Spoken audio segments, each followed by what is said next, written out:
Evening. I'm going to call this meeting of the Carson City School Board to order. First item on the agenda is the adoption of the agenda. I move we adopt the agenda as submitted. All right, we have a motion by Stacy, second by Laurel. Any discussion from the board? Seeing none. Any public comment about the agenda? Seeing no public comment? All right. I'm going to call the question. All those in favor? Aye. Any opposed? Motion passes. Please join me in the flag salute.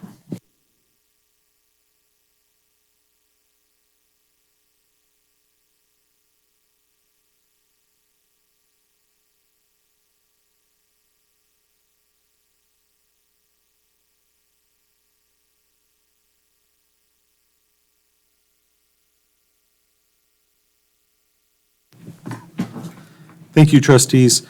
One thing, as you notice, we are very well protected in our cocoons up here, our phone booths. One of the things that we've experienced the last couple of meetings is the muffled voices aren't necessarily being picked up by our recording, and it's making Renee's life a little bit difficult. So I would prefer if you would please move your microphone close to your mouth, and when you're speaking, if you could remove your mask, that might help. So thank you. So next item on the agenda is the superintendent's report. Good evening, Mr. Stokes. Thank you, Mr. President, members of the board. Nice to be with you this evening. I'd like to say thanks to our community today. We had a rather unusual request because our transportation department was not operating today. We appreciate the extra effort of our families, our students, and our parents to get their children to school today. In going about the district at several sites, I did hear that there was an increased interest as a result of our closing of transportation in students or families asking about possibly going to full remote learning from those individuals. So I don't know whether or not that will actually transpire. There was certainly some questions asked and interest was raised.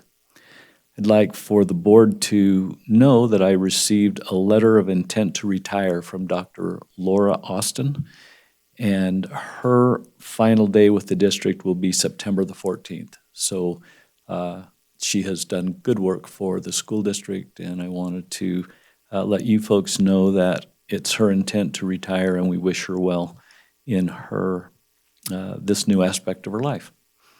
And you may have seen in the newspaper a while back, there was an interesting article in the Reno Gazette-Journal, and then it was quoted in the Senator Square by Phil Brady, that there was an article written about the top football coaches in the history of each of the schools in the 5A league. And for us, it was our very own Coach Blair Roman. And so Coach Roman was here tonight, so I thought that if you would permit, just share a few words from Mr. Chris Murray, who is the author of this. Mr. Murray names the fact or identifies the fact that Carson has several state titles in football, but he noted that Coach Roman really should be considered and named as the top football coach and in the school's history. He goes on to identify that Coach Roman has been at Carson since 2008, making him the longest consecutively tenured coach at one school in Northern Nevada's large class division.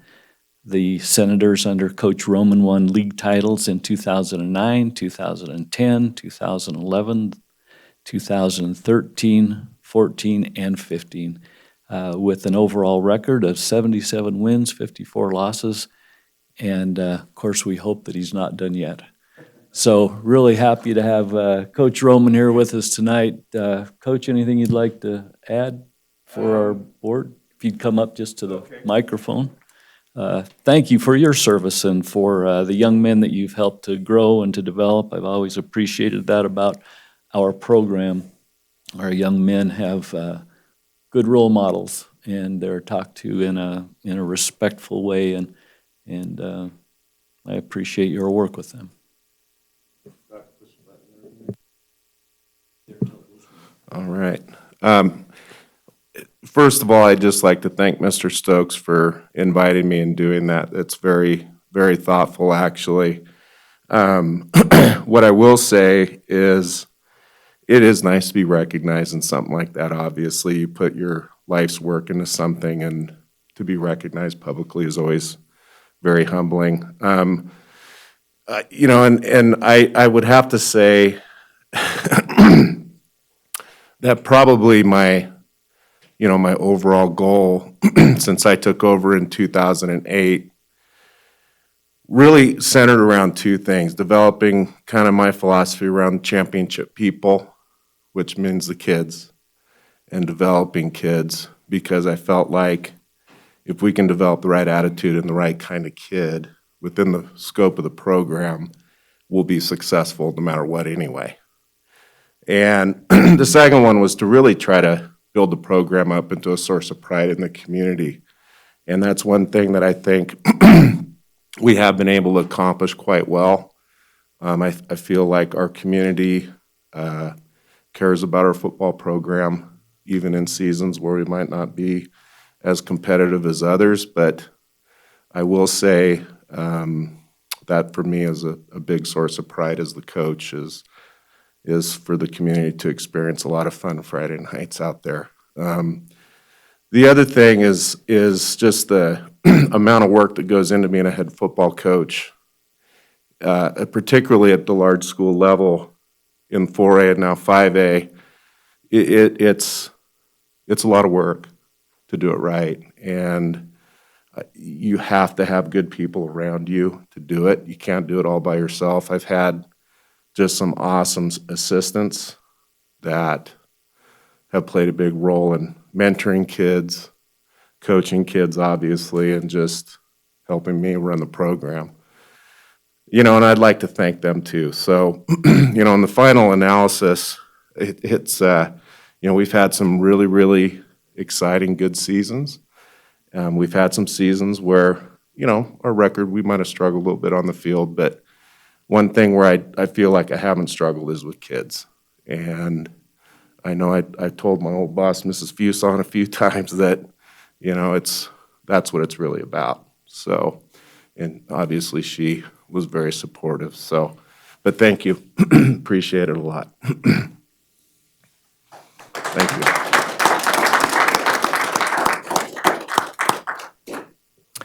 With that, Mr. President, that concludes my report. Thank you. Thank you. And on behalf of the board, congratulations, Mr. Roman. Thanks, Mike. Thank you. We appreciate all you do. Thank you. You call me up later, I'm sure, right? Yeah. Item number 4 on the agenda, board reports. This is for information only. We'll start with Trustee Carini. Nothing tonight. Trustee Wilkie. I have updates from Pioneer from Mr. Zona. They'll have their student representative here at the next meeting. But for now, to update you, the Pioneer's Jobs for Nevada Graduates JAG class and leadership students are trying out for school board student representative and should be participating by the end of September. Their virtual open house will be September 21st from 5 to 7. And I visited Pioneer last Thursday, and Mr. Zona walked me around, and I got to go in the classes, and it looks like a ghost town. It's the most bizarre thing. But he showed me the virtual open house, and it looks really, really innovative. And it just reminded me, with all this stuff going around and all the challenges, there's some really cool stuff coming out. So I can't wait to see how that works, and we'll let you know. They also want to congratulate their staff and their current seniors for the ACT scores from last February. They showed significant increase in all subjects tested. And the Pioneer administration is very proud of the PHS students for wearing masks and practicing social distancing at school in the hybrid model. So those are the updates from there. And then I was also like to thank Mr. Clary or Mrs. Calario for taking me around Mark Twain and seeing how the virtual stuff from the high school going down to the elementary. And then again, I have nothing but praise and gratitude to the teachers and the staffs in these schools. I cannot believe the things that they're dealing with and the kids are dealing with, and I'm just very proud, but we got to figure out some way to get to the state and have them lower the testing stuff or something to relieve their stress. Because it's there and they're trying and it's hard, and I did it for half a day and I was exhausted. So, and kudos to the custodian staff. I went to lunch at Mark Twain, and man, they're set down, then they do their cleaning, and then the next ones come in, and they're all social distanced, and it's just amazing, and the food looked really good. All the kids really like the food right now. So it was a good visit, but we got to do something to figure out how to lessen the stress of all of our staff members. I don't know how we do it, but if anybody has any ideas, I'd be more than happy to take on that. Thank you. Thank you. Trustee Varner? Yes, thank you. From Boardwalk Bray, they say they'll be pushing out their back-to-school night PowerPoint presentation on Thursday, September 17th, for parents to view on Parent Square. The classroom teachers will be connecting with their students' parents for their back-to-school night information sometime this week. And that's the end of it for Boardwick. And then from Carson Middle, Mr. Sadler writes that CMS teachers have done an outstanding job implementing the resources that were provided during district professional development days prior to the opening of school. They are seeing high engagement from their students when they are at home on their off-site hybrid school days. And he wants to remind everybody to please make sure that all students are checking in for attendance and completing engagements throughout the day. They're also asking for help from parents and guardians to get all of the students signed up for access to Parent Square. All students have received an email from Parent Square to register as a student, and they're asking that all students to find their email in their student's email account and follow the directions of how to sign up. And as they would like to use the tool, the Parent Square, to communicate information and support directly with students. And I would like to say on Parent Square, you know, I get information from them all the time from via that resource, and I think it's working out really well, especially for me right now, because we can track everything that my granddaughter's doing, and I've heard good things from other parents too about Parent Square, so I think it's a good tool. Yes. I'll repeat that. Headroom. That's the end of my report. Thank you. Joe? Thanks, Mike. Nothing official to report, except that Student Support Services just said they were happy to see the students, even though it's 2 days a week, and they're excited to have them back, and the students seem excited to be there. Nothing to report at the high school per se, but I did want to do a special shout out to Christina Bourne. She is one of our music teachers here in the district. And all the teachers are getting ready for, you know, virtual back to school night and whatnot. And if you haven't seen it yet, she posted a really creative back to school night where she used a green screen and dual video images of herself and kind of did a little parody of herself, if you will. And I mean, our teachers are really motivated, and she's a good example of that. And so hats off to all of our teachers. This is a challenging school year to get started. Parents are trying to figure it out. Teachers are trying to figure it out. And I just want to make a plea to everybody that work together, be patient, and we'll get through this for the students. So I think this is the beginning of a good school year. We'll get there. Thanks, Joe. I think that's great advice. Trustee Ramirez? So I want to congratulate Empire Elementary School for meeting the requirements to be designated as an official governor's STEM school. I am so thrilled for all the children from Empire who are learning such a powerful skills at such a young age. I commend the principal, Ms. Susan Squires, and her dedicated team for achieving this prestigious recognition. That concludes my report. Thank you. Laurel? From Mr. Brown and Dr. Ward, they'd like to thank all the parents for helping to bring the students to school that usually ride buses. They were really grateful for that. Dr. Ward explains that they have a lot of bus students at Fremont, and so they have shifted the pickup point for the bus students over to the church that is right nearby. And she appreciated all of the flexibility that the families are giving to the school at this time.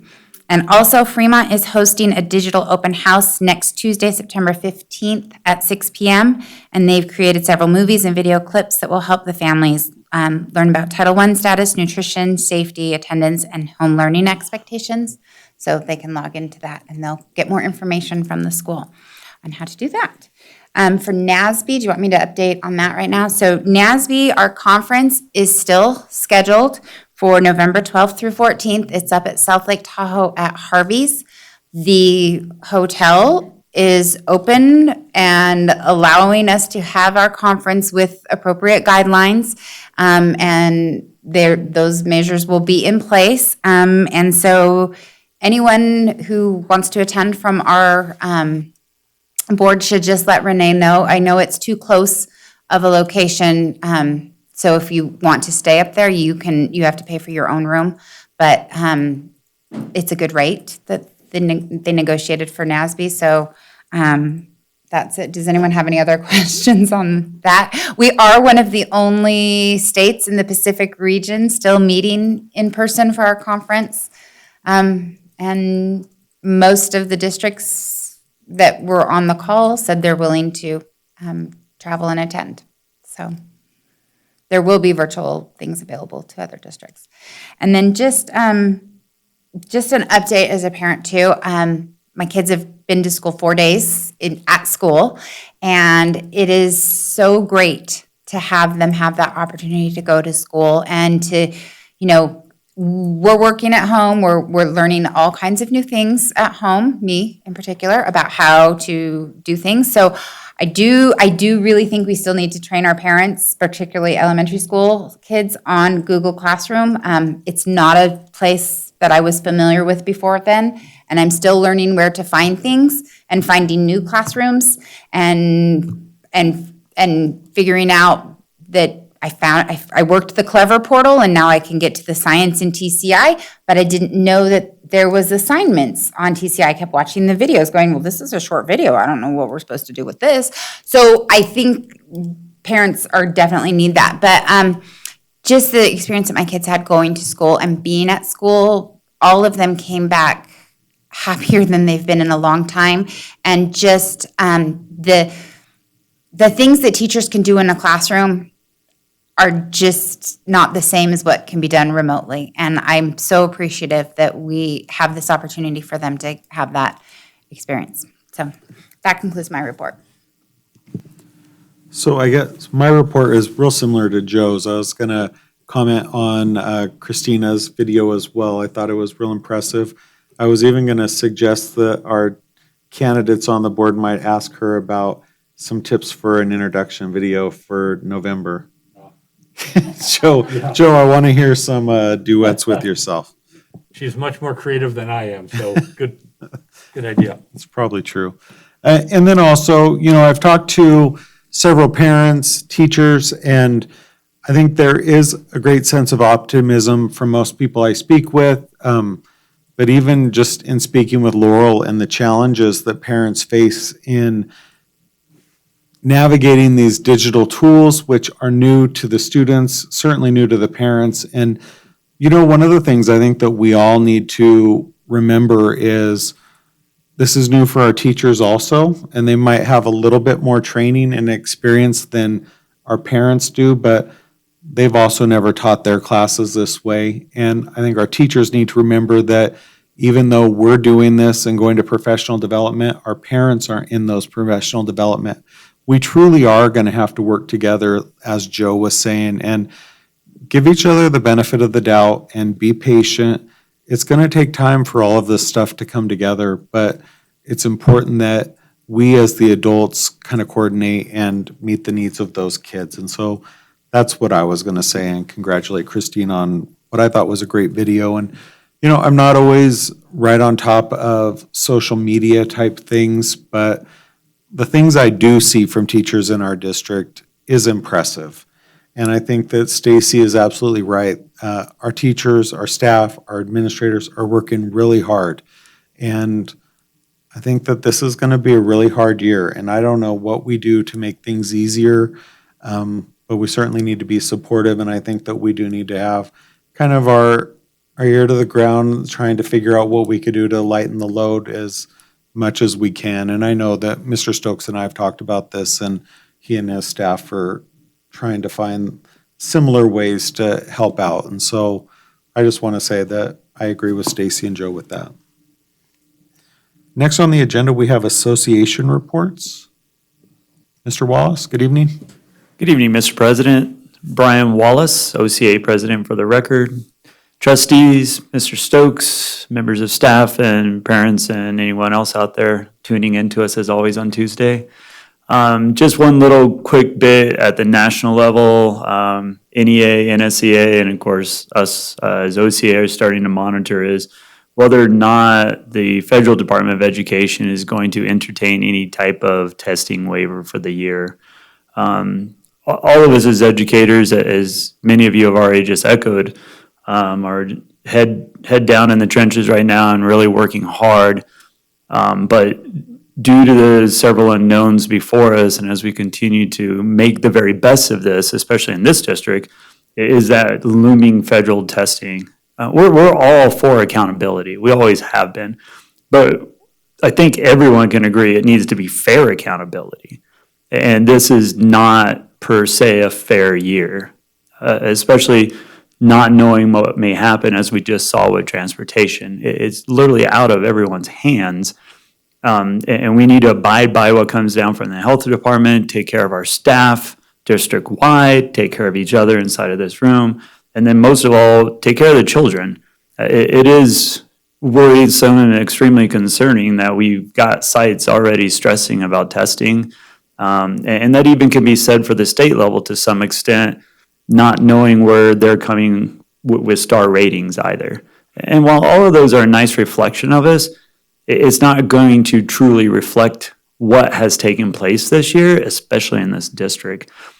So as we continue to move forward through your positions and any contacts you may have, hopefully we can work through, at least at the state level with something, maybe around star ratings, and then take a look at, hopefully at the federal level and, you know, get them to wake up to reality like they did last year, that they need to re-examine where they think they need to go with this at this time. And even at the local level for our evaluations, that goes with SLGs, our student learning goals. And speaking with many educators right now, we're lost a little bit when it comes to those. I don't know what we can do. We took a pretty bold move last year, and I don't know how well that may have worked out, but we took a bold move and it worked out in the end to the benefit of everybody. But just moving forward with those, there's a lot of concerns around them. But in raising the concern at the same time, I have faith in the site administration that we have and in the district office too, especially with HR, that regardless of what happens, we will still continue to work out and find fair measures for all our educators within this district. Thank you, Mr. Wallace. And I would just say, one of the things that I've said to my teachers in this unprecedented year and these conditions, that all we can be expected to do is our very best. So we can't control what the federal government or the state government might do with assessments or the state mandated evaluation systems. All we can do is support each other and try every day to do the best we can do. And if we could look ourselves in the mirror and know that we supported those kids, that's what our job is. So we might have to take some lumps this year, but that's okay. Do we have any other association reports? Seeing none. All right. Next item on the agenda is public comment. Comments will be accepted in person through telephonic participation or through virtual participation via email at publiccomment@carson.k12.nv.us. Comments may be made by members of the public on any matter within the authority of this board. Please note that public comment will be taken on items marked for possible action before action is taken on such items, and members of the public are encouraged to comment on such items at the time they are being considered. Although members of the board may respond to questions and discuss issues raised during public comment, no action may be taken on such a matter until the matter is placed on the agenda for action at a meeting of the board. In making public comment, speakers are asked to identify themselves for the record. Speakers are further asked to refrain from speaking over each other if participating by telephone. Speakers are asked to limit their comments to no more than 3 minutes, whether in writing or oral, and not to simply repeat comments made by others. This is for discussion only. Do we have any public comment? Seeing no public comment? All right, Mrs. Cortez has a public comment.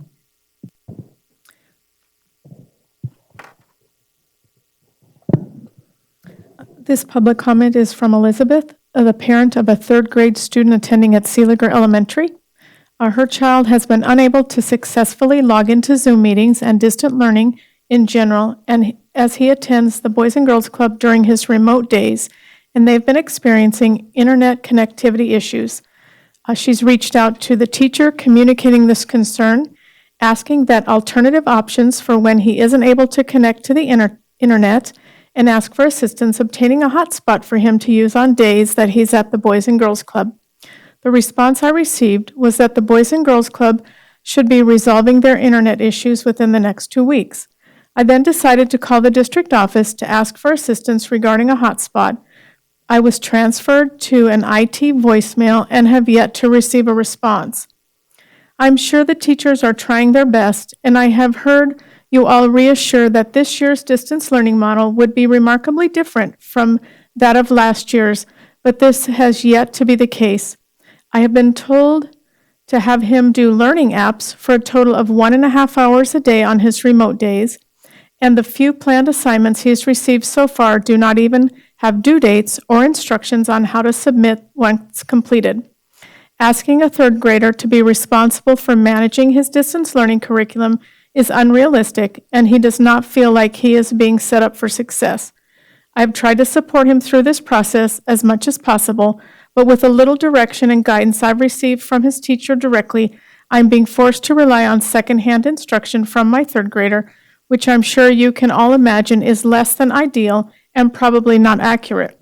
So far, our experience this year has been worse than last, in my opinion, and I hope you all take these concerns into consideration when making these important decisions regarding our children's education and how it's going to affect them in the long run. Thank you. And I'll just say, Elizabeth, I'm sorry that you're having issues accessing the content, and I'll ask that either Mrs. Fuson or Mr. Stokes get in touch with you and help rectify some of these problems. Any other public comment? No, sir. All right. Next item on the agenda is presentation on changes associated with activities and athletics in the secondary schools at Carson City School District for the 2020-2021 school year. This is for discussion only. Mr. Roman.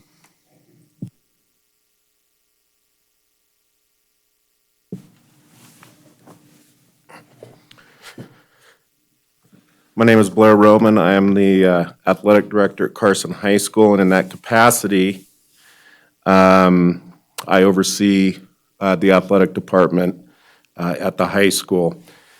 On July 23rd, the NIAA, in consultation with our state superintendents, canceled sports this fall semester. And the NIAA rescheduled sports, all interscholastic sports, fall sports, winter sports, and spring sports to commence in the second semester. At this point, we have shorter seasons, but the opportunity to play. And at this point, you take a look at the full landscape of the entire situation we're in with this pandemic, I think I've received positive feedback in general. A few concerns for sure, but more positive feedback in general that the kids are going to get an opportunity to compete and play. It's less than ideal from a normal year, but considering the situation that we're in, I think the NIAA is trying to find the best possible solution to a very, very difficult problem. So I do have dates that I would like to state for the record of when we will be having competitive athletics at Carson High School. Because of weather in Nevada and the logistics of that, winter sports will start first this year, starting January 2nd, which would include basketball, boys and girls, wrestling, and ski. Their practices would begin January 2nd. Their first contest would be held January 15th, and their last contest would be held February 20th. We have, as a Athletic Directors Association, we have a meeting on September 22nd to start to determine schedules and scheduling in all the sports. We've had to completely, obviously, revamp all scheduling and so on. So schedules will be released, I would say in the coming weeks is a good bet for planning purposes. The other thing that I'd like to point out is that state competition has been eliminated this year at this point, so there will be no state championship contests. There will not be northern teams going down to Las Vegas or Las Vegas teams coming up to the north for state championships this year, unfortunately. However, it does appear, and again, this is something that we are looking at starting on September 22nd, is the ability to provide regional championship competition for as many of the sports as we can. Whether that's going to be feasible or accepted is going to take a lot of discussion and planning on the end of the NIAA and all the member schools. So that is to be determined, but that is also the hope, that we would have regional competitions and championships at a regional level, hopefully, in most of our sports. After the winter season is over on February 20th, fall season sports will commence, and fall practices will begin on February 20th. Football practice begins a week earlier on the 13th, and that is because of the number of days of practice for football that are required before contact and those kinds of safety measures that are in place for the sport. The first contest will be held March 5th, last contest April 10th. And then the spring sports season, practice begins April 3rd, and the first contest is held April 16th, and the last contest May 22nd, which is right before Memorial Day, which is around traditionally the end of the sports season at the high school level in the spring every year. The other item that I think is worth mentioning is if we attempted fall sports, looking back on it, there's so much unknown. One of the real concerns I had as AD coming into this year was transportation and being able to provide transportation for teams to go to Reno for contests. Every school district is in the same boat, and so that also is a factor. Budgetary issues could be a factor. That's certainly not a huge consideration, but definitely a consideration in terms of state travel and the budgetary issues there. So, you know, I think in the big picture, like I said, just to kind of wrap this up, I think, like we said, the NIAA is trying to find a solution for kids that compete and still have those high school experiences, and trying to find a solution to a very difficult problem. I also provided Renee middle school start dates for their sports, and if you'd like, I could discuss those as well. I don't directly oversee middle school sports.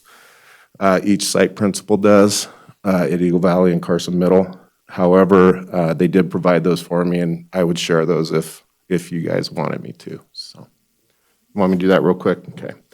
So at the middle school level, The first sport will actually start December 14th with tryouts, and that's girls volleyball. December 14th are tryouts. The competitions would take place from January 4th to February 5th. Boys basketball would be the next sport that's held at the middle school level this year. And again, this isn't just our middle schools arbitrarily deciding this. This is the TANEVA league that they're a part of, agreed to this as a league. And it pretty much mirrors what's happening at the NIAA level as well. Boys basketball, February 8th are tryouts, and then the season games run from February 22nd to March 19th. Girls basketball will be next. March 22nd are tryouts, and their games will run from March 29th to April 30th. Cross country, and this may have just been a simple omission, and could try to get this information if it's needed. I wasn't given a practice start date for cross country, but that's the next sport on the docket. Their meets will start April 1st and run through 3 separate weekends, and they're planning on a April 22nd cross-country championships for the TANEVA for that sport.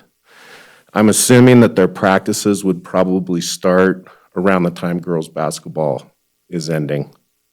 And then finally, track and field at the middle school level will be last.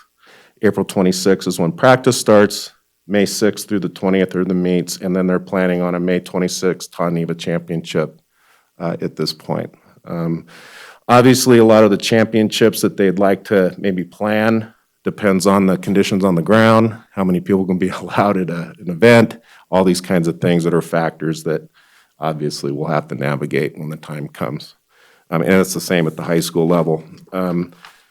It does not appear that middle school, at least it wasn't on the list I was given, that middle school wrestling will be held this year. I would venture to say, and I don't know the reason why exactly, I would venture to say it probably has more to do with gym availability space and being able to provide girls and boys basketball and volleyball within that time frame. So, and it may have something to do with just the close contact of the sports, a high-risk sport like football. So, at least according to the NFHS and the CDC guidelines that we're all under. There was one other thing regarding the high school level, and I'll probably remember and interject it. Does anybody have any questions or anything you'd like to ask? Mr. Roman, I was just going to say, I think Trustee Wilkie probably was trying to stress you out and try to get you to do your whole job in one semester. Yeah. That's kind of how she works. But a real question I have is, when you're looking at that schedule for your kids who play multiple sports, Yeah. are they gonna have to pick or choose, or like it sounds like all of these practices are going to kind of be concurrent almost? Yeah. So at the high school level, one of the big discussions with the NIAA that I know Stacy, she's part of the NIAA Board of Control and knows these discussions that went on. But one of the parts of the decision making that took place was having separate sports seasons that didn't overlap, so multiple sport athletes could basically transition from one sport to the next. If you take a look at states like California, and you're talking about a totally different situation in terms of population, number of schools, and so on. They have sports that are overlapping, and so there is going to be that kind of issue in some states that are trying to put everything in the spring right now. I don't see that as a issue for us, and I'm thankful for that. We kind of have a real need and reliance on multiple sport athletes at Carson High, and so it's nice to see that for the kids and those things not having to choose. I just remembered the other thing I wanted to mention was off-season programs. Dr. Farnworth and I and Mr. Chambers, we sat down and discussed this around mid-August, but we suspended at the high school, temporarily suspended off-season activities and programs starting August 17th through September 7th. The thinking there was to try to get school off the ground, put that as, especially for our custodial staff, all those kinds of logistical things, put those things at the forefront for the main purpose we're there, you know. And then starting today, we actually did allow resumption of off-season activities. And so I actually sat down with our entire coaching staff at Carson High. We tried to, we worked out, I think, a very workable plan to share kids even on our off-season programs this fall. So we're going to do our best there. And then during the sports seasons, certainly it's set up that way. Great question.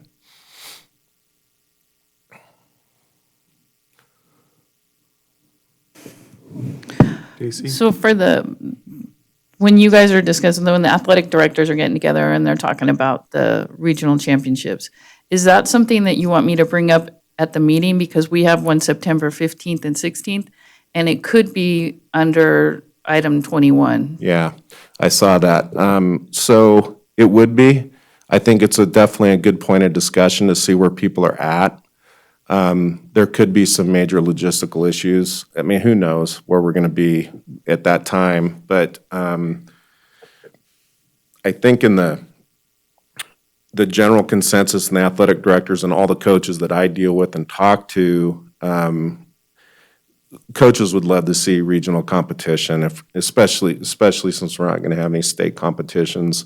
Some sports, it's probably not going to be feasible. I can tell you for football, it's going to be tough. I mean, football, you can play once a week. We're going to try to get right now it looks at it like a 6-game schedule in, and we'll have to declare a regular season champion that way, you know, and other sports may have to follow that type of thing just because of the nature of their sport, but most sports could probably do most of the league schedule in 5 weeks, and then that 6-week of competition, because every sports season is 6 competitive weeks. That last week could be regional competition, conceivably. So we Yeah, can that'd be we'll have great. the discussion at least. It will and then- be a topic of discussion on the 22nd, I know that. Yeah, on top of schedules and all that good stuff. Be a lot of discussion. Laurel?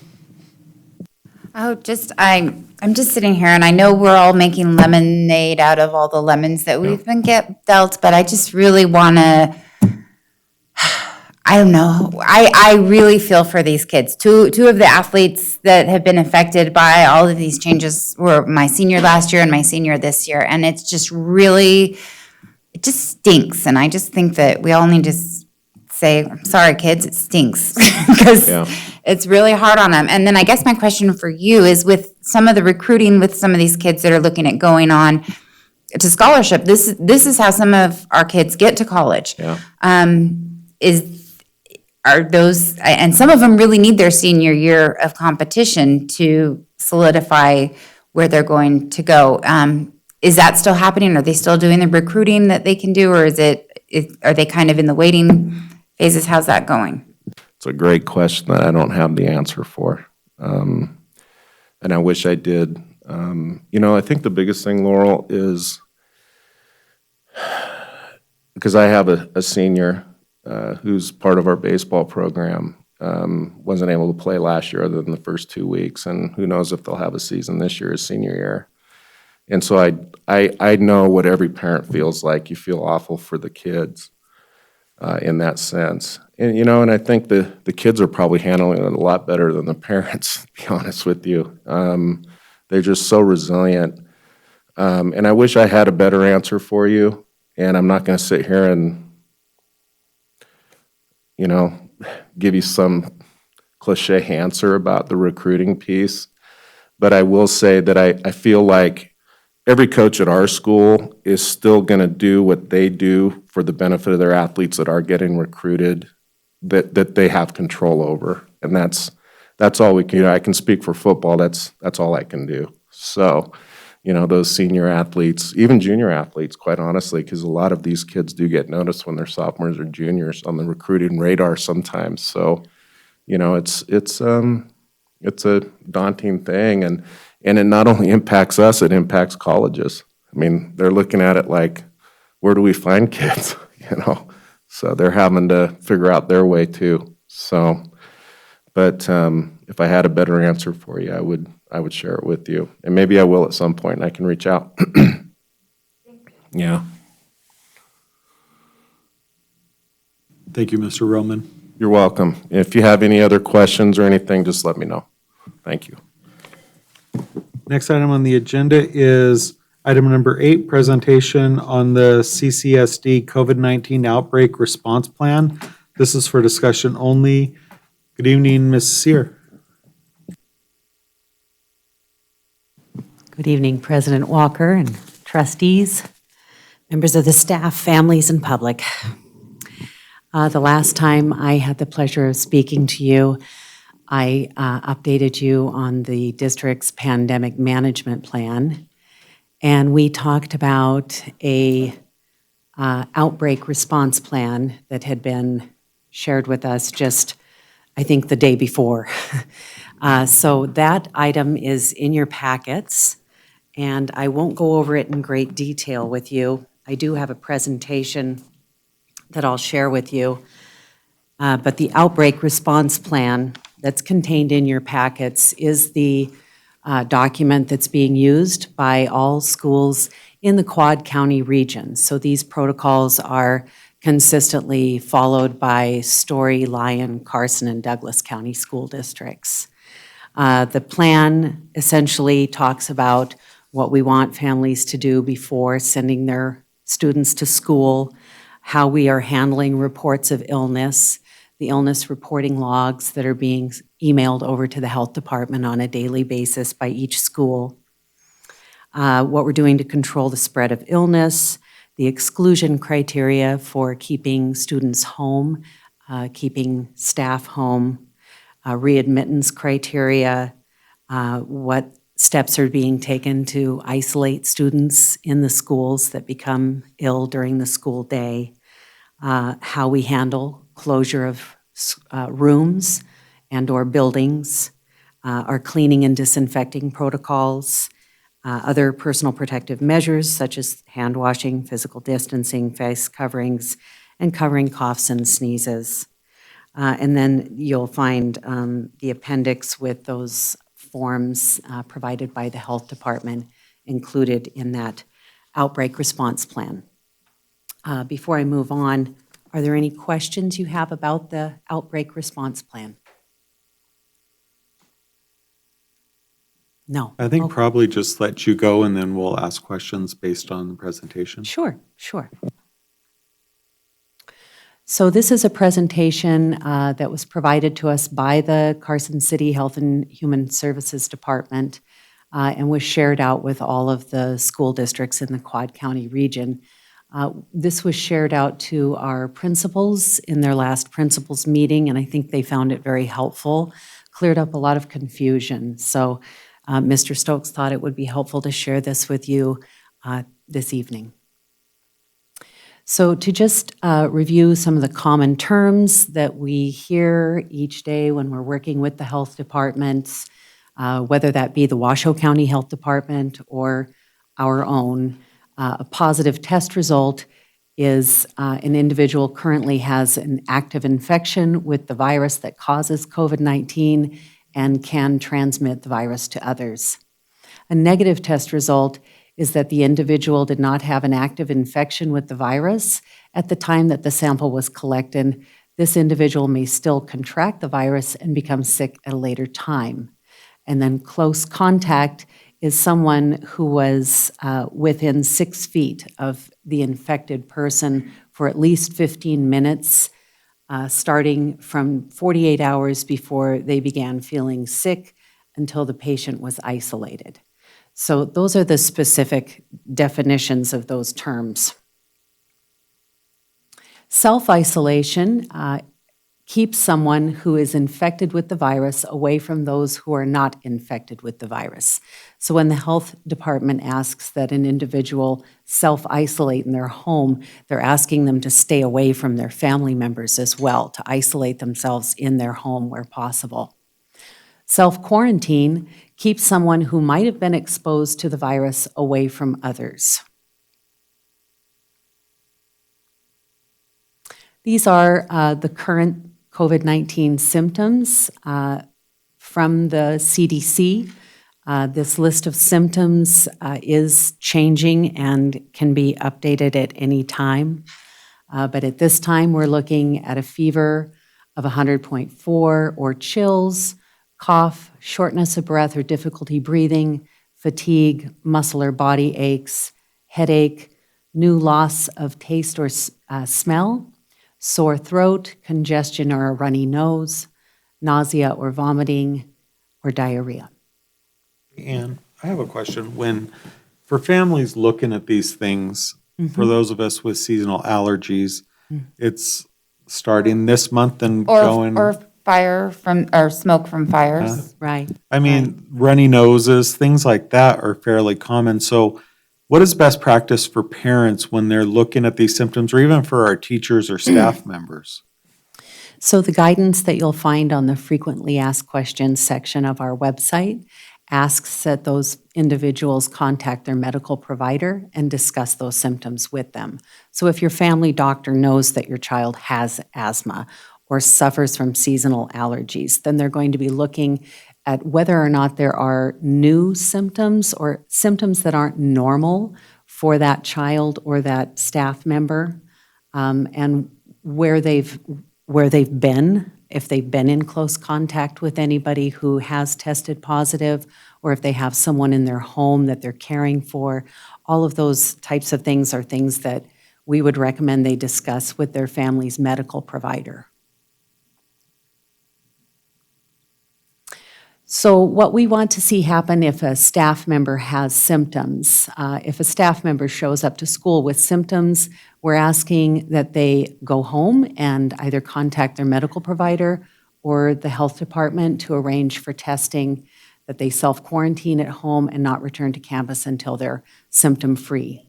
And depending on what kind of guidance they get from their medical provider or the health department, what that looks like may vary from individual to individual.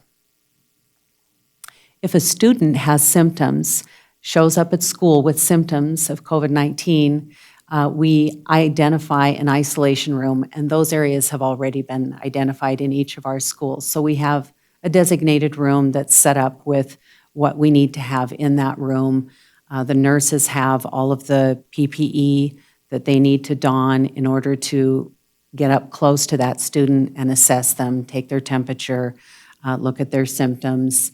The parents, guardians are contacted to pick up their student immediately. This is really important. We do not want parents who have a few more hours left in their workday to leave that student in an isolation room with us. Our expectation is that they will come and pick up their student as soon as possible. And then we are recommending that the parent or guardian contact their family's medical provider. If they don't have a medical provider, then they can call the Quad County COVID hotline and talk with a screener there and be given some information on the next steps that are appropriate. The positive test process. The health department is notified of a positive test result for any resident of Carson City, Douglas, Lyon, or Story counties. They then notify the positive case and ask them to self-isolate in their home. They will begin that close contact tracing process and asking them where they might have been while they were infectious. Close contacts are notified of possible exposure, but they are not provided with the name of the individual whom they might have been exposed to for healthcare privacy issues. The health department keeps in touch with these cases and monitors them on a daily basis. They call them at home every day while they are waiting to either go through that quarantine process, or if they're waiting for their test results, or if they have been tested positive. So I'm sorry, let me back up because we're talking about the positive test process here. So this is for an individual who has been tested positive. The health department is monitoring that person on a daily basis. If they need food, or they need something from the pharmacy, or they need errands run, the health department has people that are providing those services to them. What happens at the school district is we are notified by the employee that they are out, that they have tested positive. The Human Resources Department begins coordinating the appropriate leave for that individual. And we will receive a copy of the quarantine release letter. When that individual has been allowed to leave their home, they get a letter from the health department letting them know that they are released from quarantine. And we receive a copy of that letter, and then we know it's okay for them to come back to work. Positive cases and close contacts at school. If a student or a staff member tests positive and lives in Carson City, Douglas, Lyon, or Story counties, they're asked to follow those directions from the health department, the local health partner for the Quad Counties, and isolate at home until the health department tells them that they can return to school. Sorry, I'm having a hard time. Let me get here.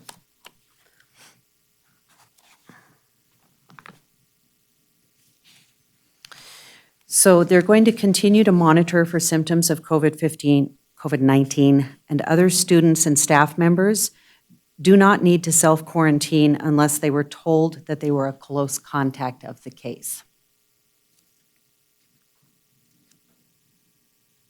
If a student or a staff member is a close contact of the case, they will also be given directions from the health department, and this may include self-quarantining or being tested. And oftentimes, these decisions on the recommendation from the health department forms itself around the date of exposure. So if the person is notified that they were a close contact of a case, but it's already been 7 or 9 days since that date of exposure, and they're not experiencing any symptoms, then they would only need to isolate for another 5 or 6 days to determine that they did not become symptomatic. So a test is not necessarily recommended in every single case, depending on that date of exposure and whether or not the individual is symptomatic or whether they've had other people in their household that are symptomatic. All of these things kind of come into play in determining what the health department recommends they do. Other students and staff do not need to self-quarantine unless they were a close contact. And again, the health department notifies you if you are a close contact. And these are just some resources for schools that are listed in the information from the health department, information from the CDC and the American Academy of Pediatrics. So with that, can I answer any questions for you? And you may not know this, but testing results were taken 7 to 10 days before. Mm-hmm. Is that improved? We were told 5 to 7 days for several of our transportation folks that went and got tested today.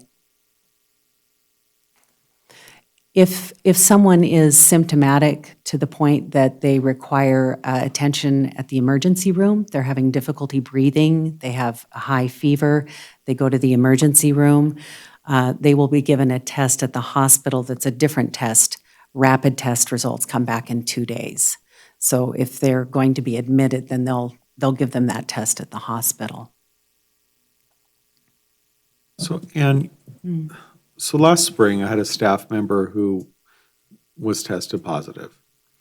And the health department didn't contact the people. That employee contacted me and gave me a number, and I had to contact people. So is that process updated? Because it seems like somebody from the health department should be the person contacting people Yes. with close contact. So the health department has recently contracted with Deloitte, and they have a whole department of people that are doing nothing but contact tracing. So once a positive test comes in, that's turned over to an investigator, and they take that case and begin that contact tracing process. That's the same firm that Washoe County is using. So Deloitte is doing all of the contact tracing for both health departments. I can tell you that from my own experience, I've heard this from employees that they're concerned that they that they were in contact with this person and they haven't been contacted by the health department. And there have been a few cases when I've contacted the health department and asked them if they had identified any of our employees as having close contact. And in every one of those cases, the health department was able to pull up the case file and share with me some of the results of their investigation. Those telephone investigations take at least 45 minutes. They're very thorough. And in most of these cases, our employees were not determined to have had close contact, meaning they weren't up close next to this person, closer than 6 feet, for 15 minutes or more.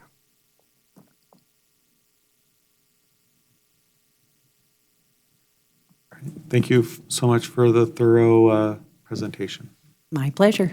Thank you. Next item on the agenda is more good news from Mr. Fueling for informational update on the student enrollment in Carson City School District for the 2020-2021 school year. This will be including the potential budgetary impact for fiscal year 2021. This is for discussion only. And I preface that because you're only allowed to give good news, Mr. Fueling.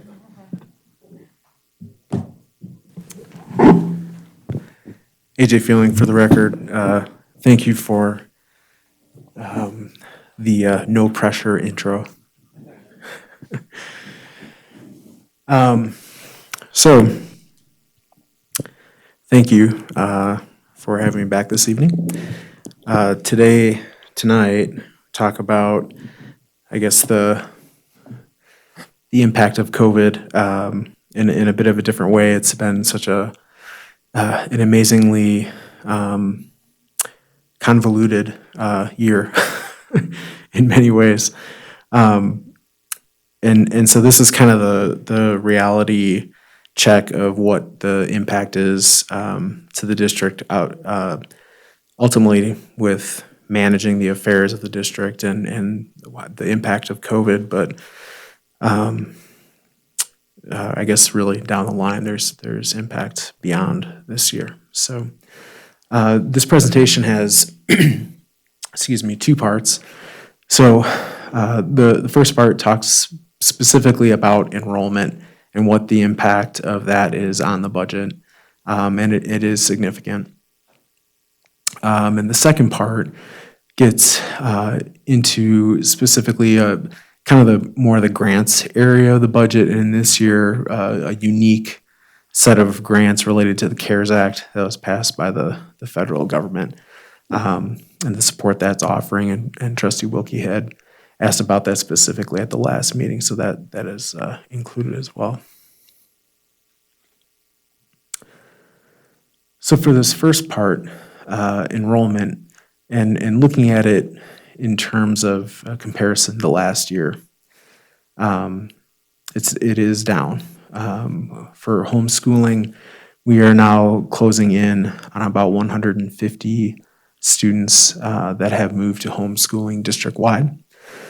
In an average year, we start the year with about 10. So just to put that in perspective, and I should say as well, we start the year at about 10, and we maybe have somewhere in the range of 25 to 40 throughout the year, or I should say by the end of the year. So those students have left the district. We have lost some to private schools in the area, although we don't have a number count on those.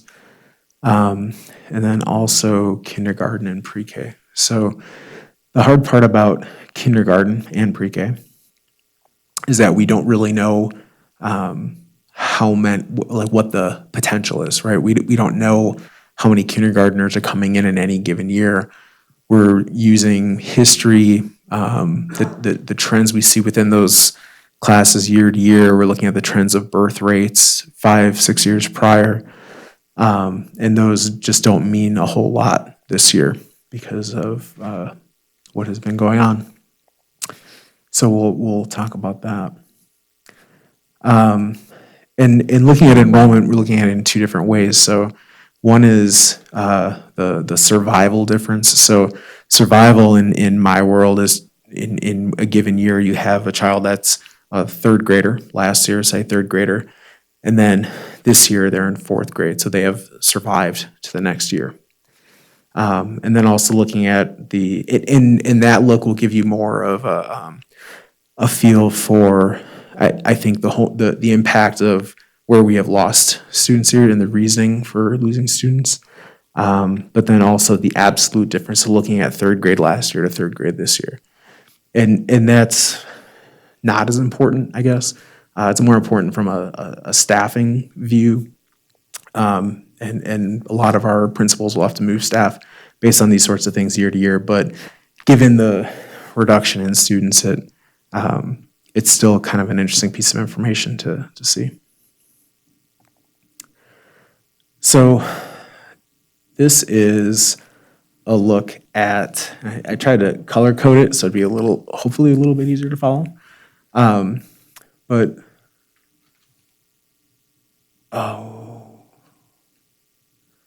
apologize. I just realized that the color coding is wrong.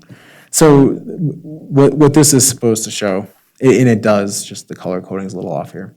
So this is day 11 of last year. And this is day 11 of this year, which happens to be today. So this is today's enrollment. And you can see the pre-K and kindergarten here. And really what matters on this one, and I wish the green thing would go on the screen because it'd be easier to help follow. But it's looking at, in this year, the kindergartners, there was 533 kindergartners last year on this day. And then what should be highlighted in the tan going into this column is the first grade. So going down to 505. And so the difference you have between the 533 of kindergartners and the 505 first graders is the minus 28 you see in tan. And again, I can't point at it, but the third number down, the negative 28. And so just basically in the tan here, going from kindergarten last year to first grade in this new year. So the number of pre-K students is really just looking at pre-K from one year to the next year because we don't have a class to look at from the prior year. And going straight across on kindergarten, and that's why these are in the light blue, we're down about 61 students from kindergarten last year to kindergarten this year. But then that kind of survival piece comes in. So kids that would have moved from kindergarten to first grade were down 28 kids. Kids that would have moved from first grade to second grade were down about 41 kids. Second grade to third grade, down about 24. Third grade to fourth grade, down about 25. And so what clearly being down in kindergarten gets back to the fact that 5-year-olds are not required to go to kindergarten in the state of Nevada. So families can simply choose not to send their child. And they don't have to notify us. They just don't have to go. Then looking at first, second, third, and fourth grade, I think gives a better sense of kind of the homeschooling or moving to private schools. So in those younger grades, and really when you get to the older grades, you don't see it quite as much. I think about 80% of the homeschooling applications we have received are for the elementary grade levels, not for secondary levels. Moving to the next one, so this is what I call the absolute difference. So this is just looking 1 year, first grade versus first grade in the new, like last year versus first grade this year, second grade last year versus second grade this year. And so again, you can see a pretty large difference, especially in the earlier grades, but also a little more in the middle school level. And the middle school level really represents that seventh grade is the last of the really large classes in the school district. And the 7th, 8th, and 9th grade are all really large classes. But now you're starting to see some of these smaller classes move in from the younger grades. So again, this isn't as telling, I think, of the story of what is happening necessarily this year, but it is something when we're thinking about staffing, looking at staffing, just grade level to grade level, year to year, this becomes important. And I think you can't see the way it is, the totals. So the totals, if you add up the difference column, we're down, I think it was 254 students from last year. Oh, here, it's on this one, sorry, 255. Sorry, so this is a breakdown by school. So you can see some schools are impacted much more dramatically than others. Sealiger and Boardwick, down over 50 students. Carson Middle School is down 172. Eagle Valley is up 118, but right, so those numbers aren't, I don't know what to make of those exactly because of all the Fremont kiddos now going over to Eagle Valley Middle School.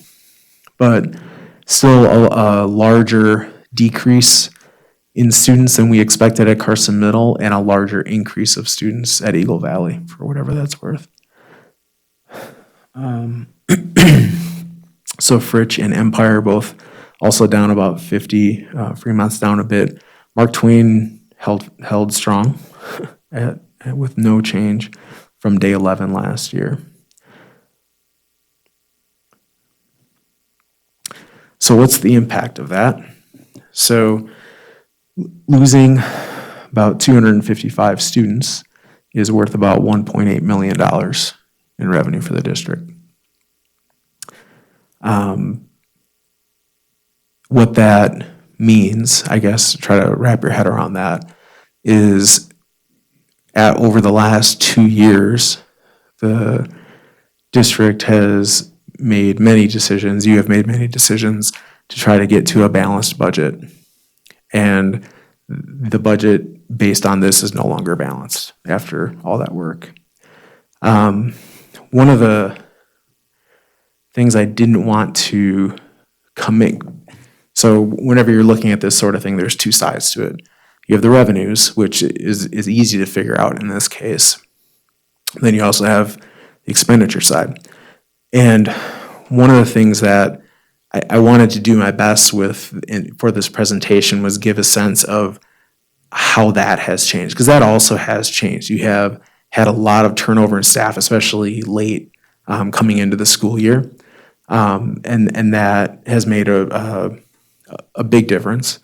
You've also had a lot of help from principals and within special education of trying to be really cognizant of when positions became vacant, trying to see if there were other creative things they could do so that we wouldn't have to rehire some of those positions.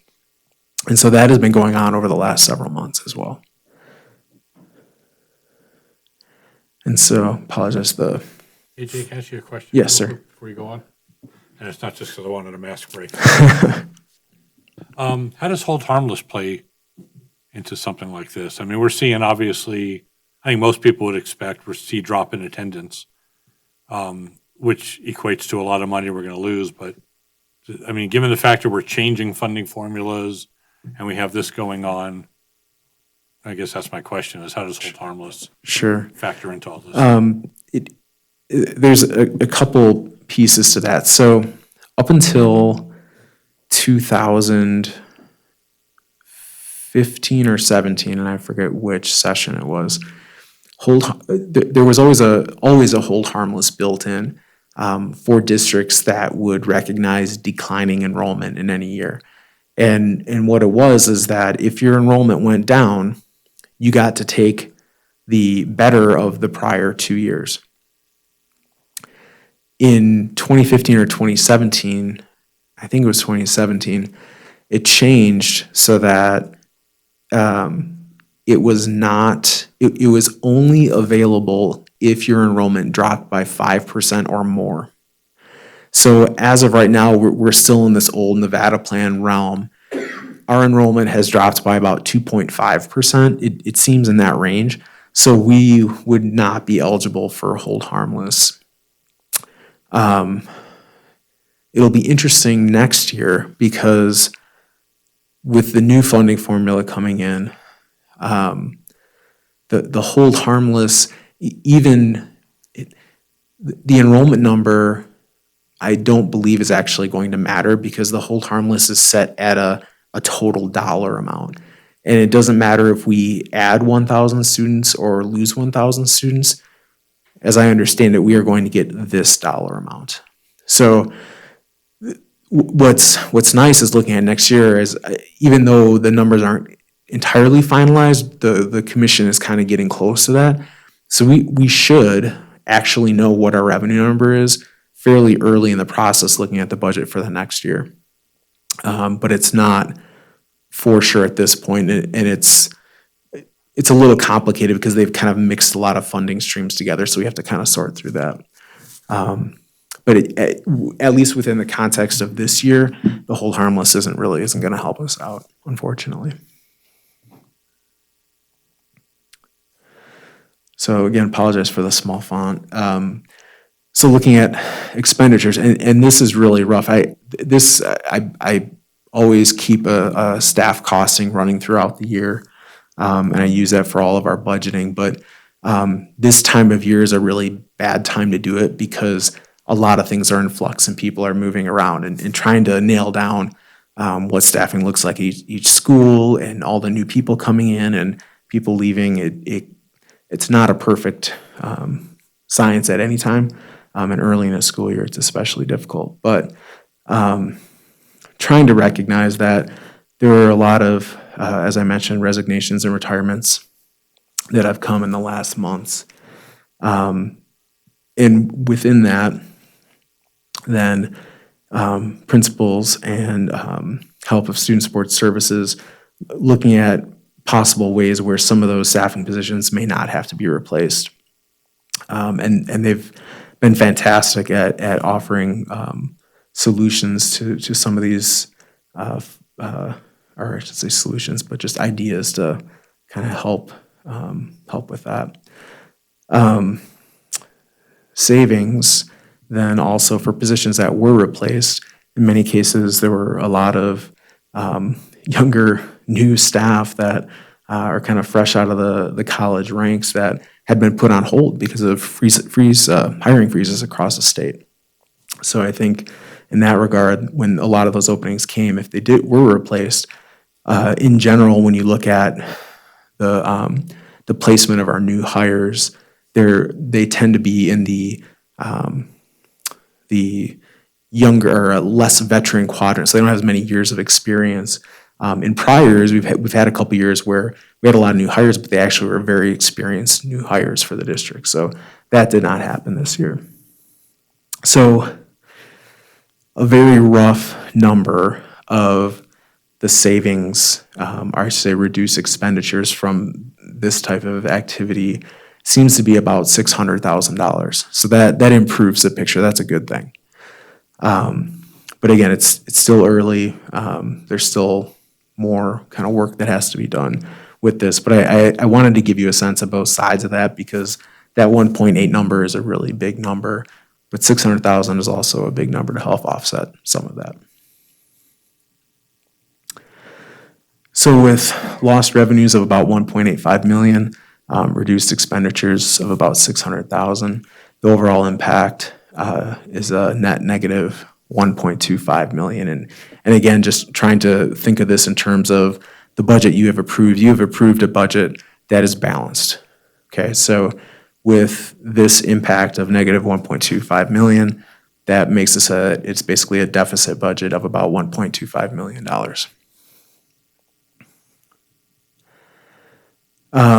So then where do you stand with that? So this also, I generally don't share these numbers this early, but looking at last school year, and it's unaudited, we still have a ways to go through this process, but looking at where last year seemed to end up, it looks like the ending fund balance will be around 13.4 million, which is about 20% of our expenditures in a year. So that is a reduction of about $750,000 from the prior year. So we had a deficit spend this year that just ended about $750,000. I think if you go back maybe 2 months in a presentation, I said I thought it was going to be between like $500,000 and $1 million. So we're kind of in that range. So that ending fund balance for last year becomes our opening fund balance for this year. And so when you're talking about deficit spending, you're really just talking about using some of your fund balance to cover your expenditures for the year. And so if you have 13.4 million in fund balance and you're reducing that then by 1.25 million over this year, it would be reduced, the fund balance at the end of this year, your ending fund balance would be about 12.1 million. And that works out to about 18%. And AJ, does that include the $1 million in our budget that we hold for, we allocate about $1 million for, just in case? Contingency. Does that factor into that 13.4 million? It does not. No. So this is the 13.4 is I should say we did. I brought to you an amended budget that asks you to approve using some contingency because of the much larger than normal nutrition fund deficit that we had because of what happened at the end of last year. And so the impact of that is reflected in that number. So there's no additional like $1 million you'd have to worry about with that. The actual expense, the transfer nutrition seems to be about 520. And what I had brought to you was authorizing up to 700. So it still came in less than, 700 was kind of a really, really worst case. But still 520,000 is much worse than the $200,000 deficits we had in prior years. AJ, real Yes, quick. sir. Is there any CARES money around that can be dipped in to reduce that deficit?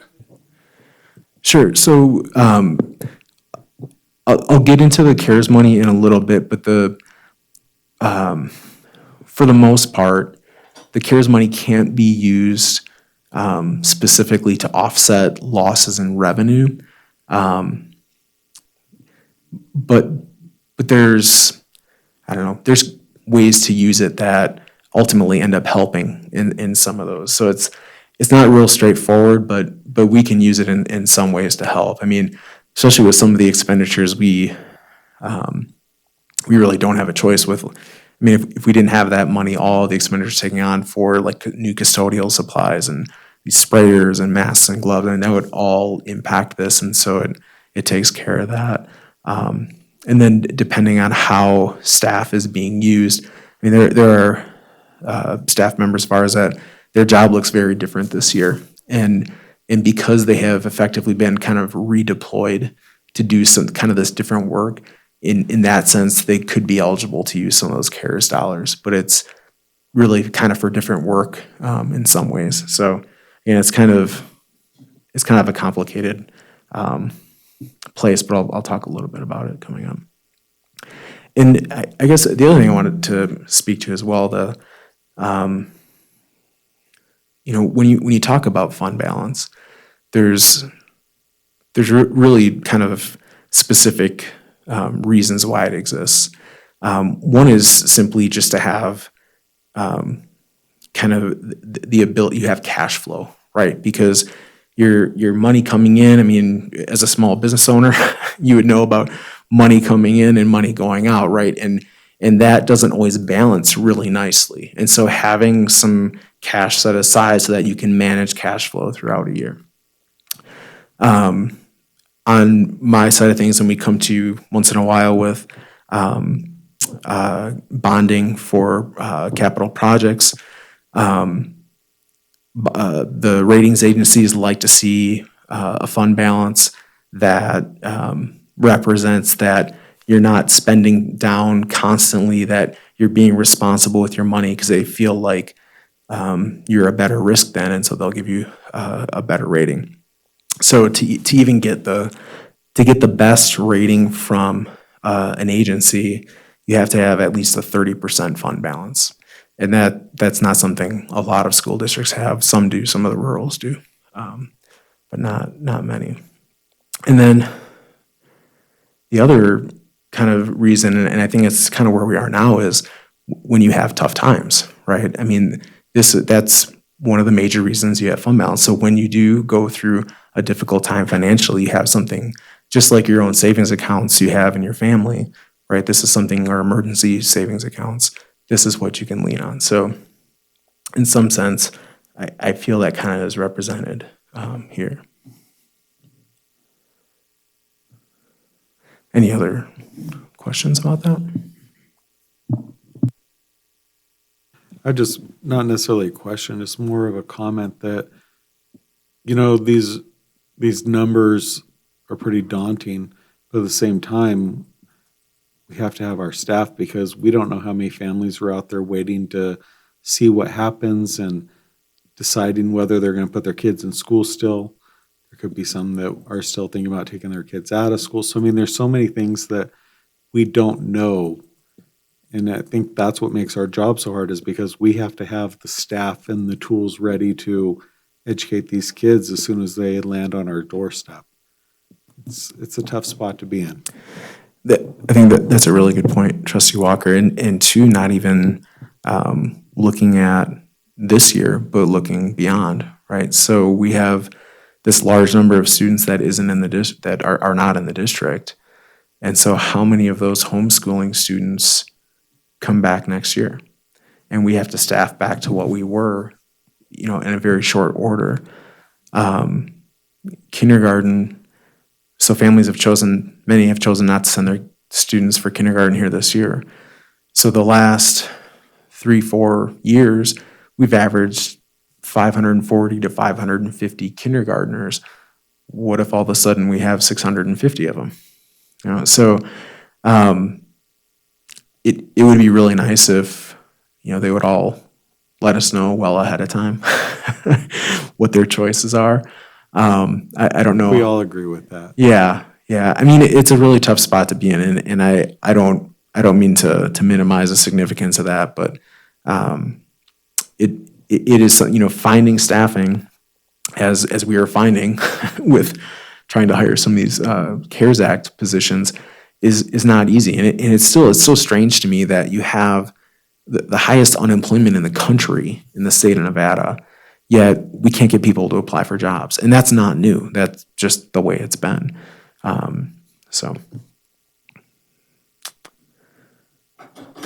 Okay. AJ, got another question. I know some of the CARES money that some of these positions are being paid for now expires in December. So if we're going to pick those positions up in December or January, is that going to increase this $1.2 million deficit?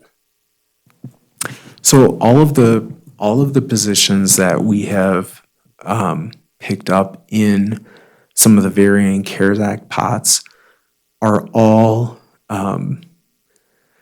some of the CARES Act money actually runs through 2022. The money that was specifically given to us is available until then. That was directly given to us by the feds. The amount that the state gave us in the legislative session, that has that December 30th cutoff, as well as the city. So any of the staffing that is partially funded until this December 30th, either it is picked up on the other side by another grant, and from many different grants, or the position actually ends on December 30th or the 31st. So none of those positions will impact the general fund. It's a good question. Okay, so I'll jump into this, and I'll stop again at the end, and if you think of any other questions related to any of that, we can go back. So looking at the CARES Act, and I will say, this has been, while there are clearly some very specific positions that we've included, and it's pretty straightforward.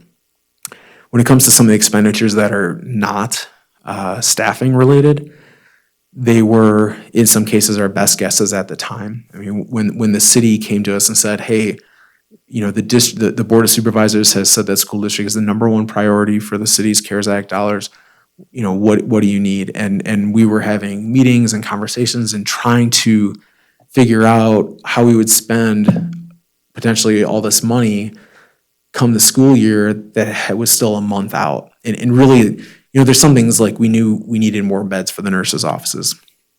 But clearly there's things that are gonna come up that we just, we're not gonna know until we get there. So there's three parts to the CARES Act that has benefited Carson City School District. So the first is the district allocation. So that's the 1.1 million that we received early on access to. Then the state allocation of 772,000. So that was a part of the legislative session, and that was the late $50 million that the state threw in Assembly Bill 3, Section 117.5. What is unique about that is it has to be spent by December 30th, not the 31st, the 30th. The city then, again, very generously reached out to us and granted us part of, so the city received $10 million, and they have granted to us, sub-granted to us 1.5 million of that, but that also has to be spent by December 30th. Yeah, you can limp on over. Evening, trustees. Jose Delphin for the record. So with regard to staffing that is ending on December 30th, we have a handful that are going to term at that time, but we're also trying to have them apply for the one that lasts a little bit longer so that staff can be saved as much as possible. I met with my team today, HR team, as we're looking at the future and trying to save as many people as we can through this money. So to answer your question, Mr. Trustee Varner, yeah, we do have some staff that are ending at the end of this calendar year, but we're trying to swing them to the next year as well. So, How many staff are we talking about? I'm sorry? How many staffs are being affected? Yes, thank you. I want to say half a dozen for right now, give or take. AJ, do you? Okay. Plus or minus one. I think that's right, yeah. So I think originally maybe 5 then, so I think I shot high, and then two of those folks had already accepted other positions, so I think there's 3 that are left.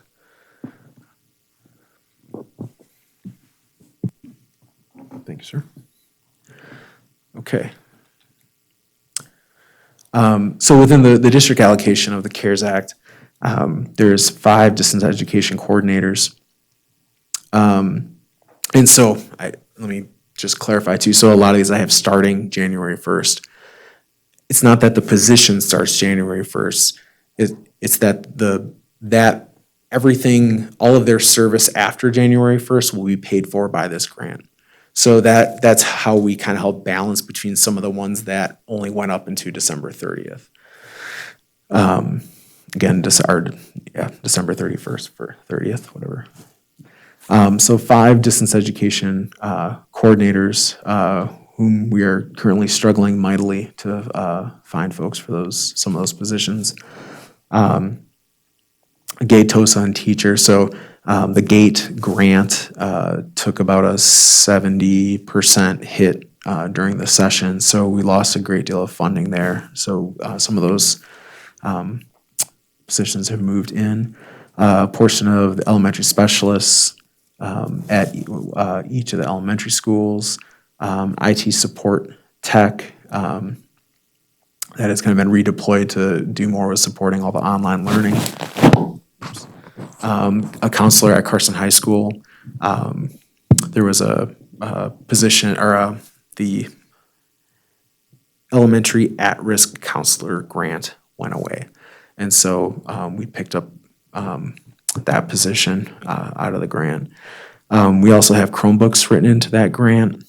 There's still, as we're moving through this, I think still concerned that while we know we have enough Chromebooks for every child in the district, being kind of ready to assume that many could fail and that there's just kind of backup funds available if we do have to go out, although they are back ordered quite a ways into the other side of this calendar year. And then equitable services. So there are certain grants that we receive that we actually have to share the funds with Carson Montessori and with private schools in town. So some of that CARES Act money is going to Bethlehem Lutheran, St. Teresa's, and then Carson Montessori School. Okay. You know, initially the Federal Department of Education mandated much more of that money going to private schools, and there's been recent court cases or rulings that are striking that down. So are we allocating more than we need to for equitable services?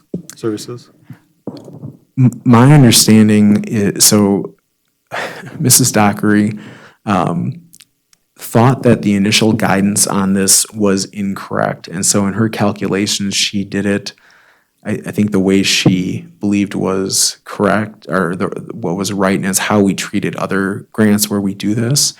And then later, NDE came back and said that kind of Valerie's thoughts were correct. So anything beyond that, I'm not quite sure. I'm not sure if Valerie has mentioned any more.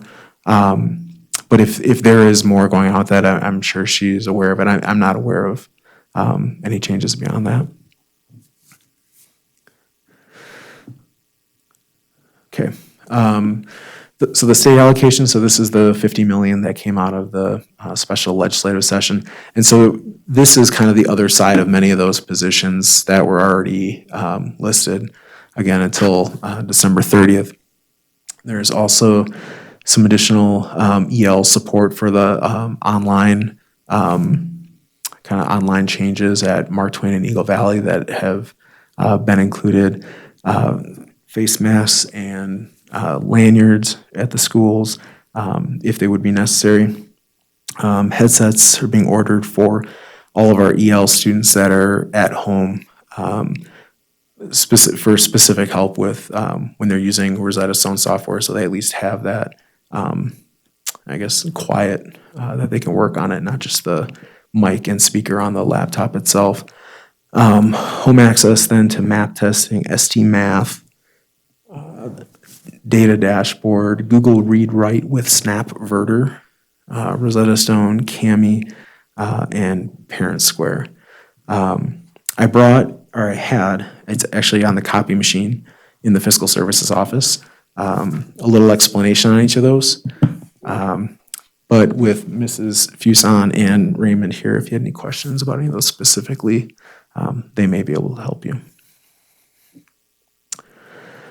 The city allocation then, a part of that, Mr. Cornick and Sear went around the district and looked at all the nurses' offices and thinking about not only the nurses' offices, but having isolation areas, put together a list of needs as far as beds, dividers within the office rooms and the isolation rooms, and then any minor renovations that would be necessary. So all of those were included in our submission to the city. Tens of thousands of disposable masks, gloves, and hundreds of gallons of hand sanitizer. Bag sealers and bags, that was for nutrition. The idea being that there's a lot of the food just to keep things clean, that it's easier to have them just sealed in bags for kids to pick or just to put on the child's tray. So there's less interaction. The electrostatic sprayers and disinfectant supply, I think you've heard a bit about those. We just received, in the last week, I think we've received 20 of the sprayers. All of a sudden, they had been on back order, so that was good. We have, I think, 10 in the district already, but now we can have some at each school, which will be good, just to have them on hand at each site. BioProtect for surfaces, I think you heard about that. It's like this kind of physical barrier on surfaces that kills viruses when it lands on them. bus safety and reconfiguration and technology. So again, some of these things, early on, about a month ago, we didn't know exactly what this was going to look like. And so I had asked to set aside money for potentially doing things on the buses. I don't know that that's going to be required. So we may not spend any money in that area. HVAC, heating and air conditioning, protocol, consulting and supplies. So we have a new process for all of our kind of the flows of air for heating and air conditioning, the timing of getting fresh air in the buildings, which the smoke is not cooperating with. And then also specialized filters to use in the buildings, all of our buildings. Signage, so all the keep 6 feet away and germs are bad signs in the schools. That was, I think, in total almost $50,000 district-wide. So that'll be paid for from there. Money was set aside for plexiglass partitioning. We've used a little bit of that. The city clearly has, based on this room, but we have not gone to that extent with it just yet. Internet hotspots. So this is one of the, another example. So $175,000 was set aside for internet hotspots. I think less than a week later, the state approached Mr. Medeiros in the back and said, hey, we want to, we're trying to get this large contract to buy hotspots for the whole state, for all kids in the state. And everything was humming along, and it was the same vendor that we liked, so we were excited about that. And then Clark County backed out, and so the whole deal fell apart. So then the state had another vendor, and so we did end up getting free hotspots, but they weren't the vendor that Mr. Medeiros likes, and he's very picky about all these things, for good reason. So anyway, but that money is still in reserve, and kind of the thought process was that because Raymond did not like necessarily, this wasn't his preferred brand of hotspot, that if by chance there became a problem, that we still had money in reserve so that no kids were left out with hotspots that weren't working. So, and then Screencastify, phone upgrades so that if our staff were calling families, say from their cell phone, that it would not show as their cell phone, it would show as the school's phone. That was an upgrade that we did to the system. Some of the online programming services that we have and Zoom, among some others. So it's a lot. And this was the largest piece actually at 1.5 million, so. So AJ, when are those internet hotspots going to be available? Because according to public comment. Raymond Medeiros for the record. So we have 500 hotspots. We've distributed them out to primarily elementary at this point because our middle and high schools have had sufficient inventory. There has not been a high demand at the elementaries at this point. So they have quite an inventory at the elementary schools. And I have some at the district office to feed them if their inventory does run low. So we definitely have them available.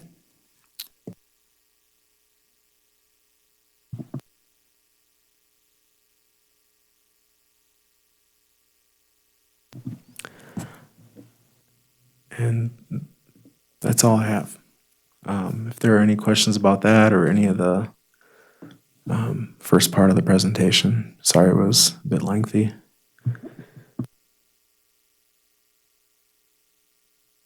AJ, I'm just wondering, I've been kind of following the federal back and forth on the CARES Act, the second part, third part, whatever it is. And today it said they're allocating several billion or $30 billion to safely reopen schools. Do you know right now, I know it's a hard question, but is there any money in there to pay for staff, or is it all going to be for PPE and stuff like that in case they do pass it? If it follows what the rest of the CARES Act seems to be, I mean, in this case, if it's talking about safely reopening schools, it seems to go back to all of the cleaning supplies and things you need to help keep space between kids and staff, and then anything to support distance education, because by having distance education and kids at home, then by definition, you're not bringing people together, and that helps for a safer environment. So I don't know specifically within that if there will be more. In general, a lot of this money has been, it's been clear that they don't really want it to be a revenue replacement.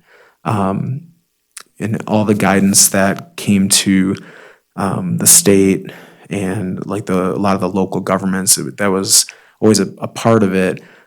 But it was clear also that if people had to get, I said, redeployed or repurposed from their regular, and I think like the example they gave was if you had a police officer that normally is out on their beat and just runs kind of through their normal day, but because of COVID, they have to do like they're not running the regular beat. They have to go and support safety measures around the city and support businesses and just not doing the same job that actually would qualify.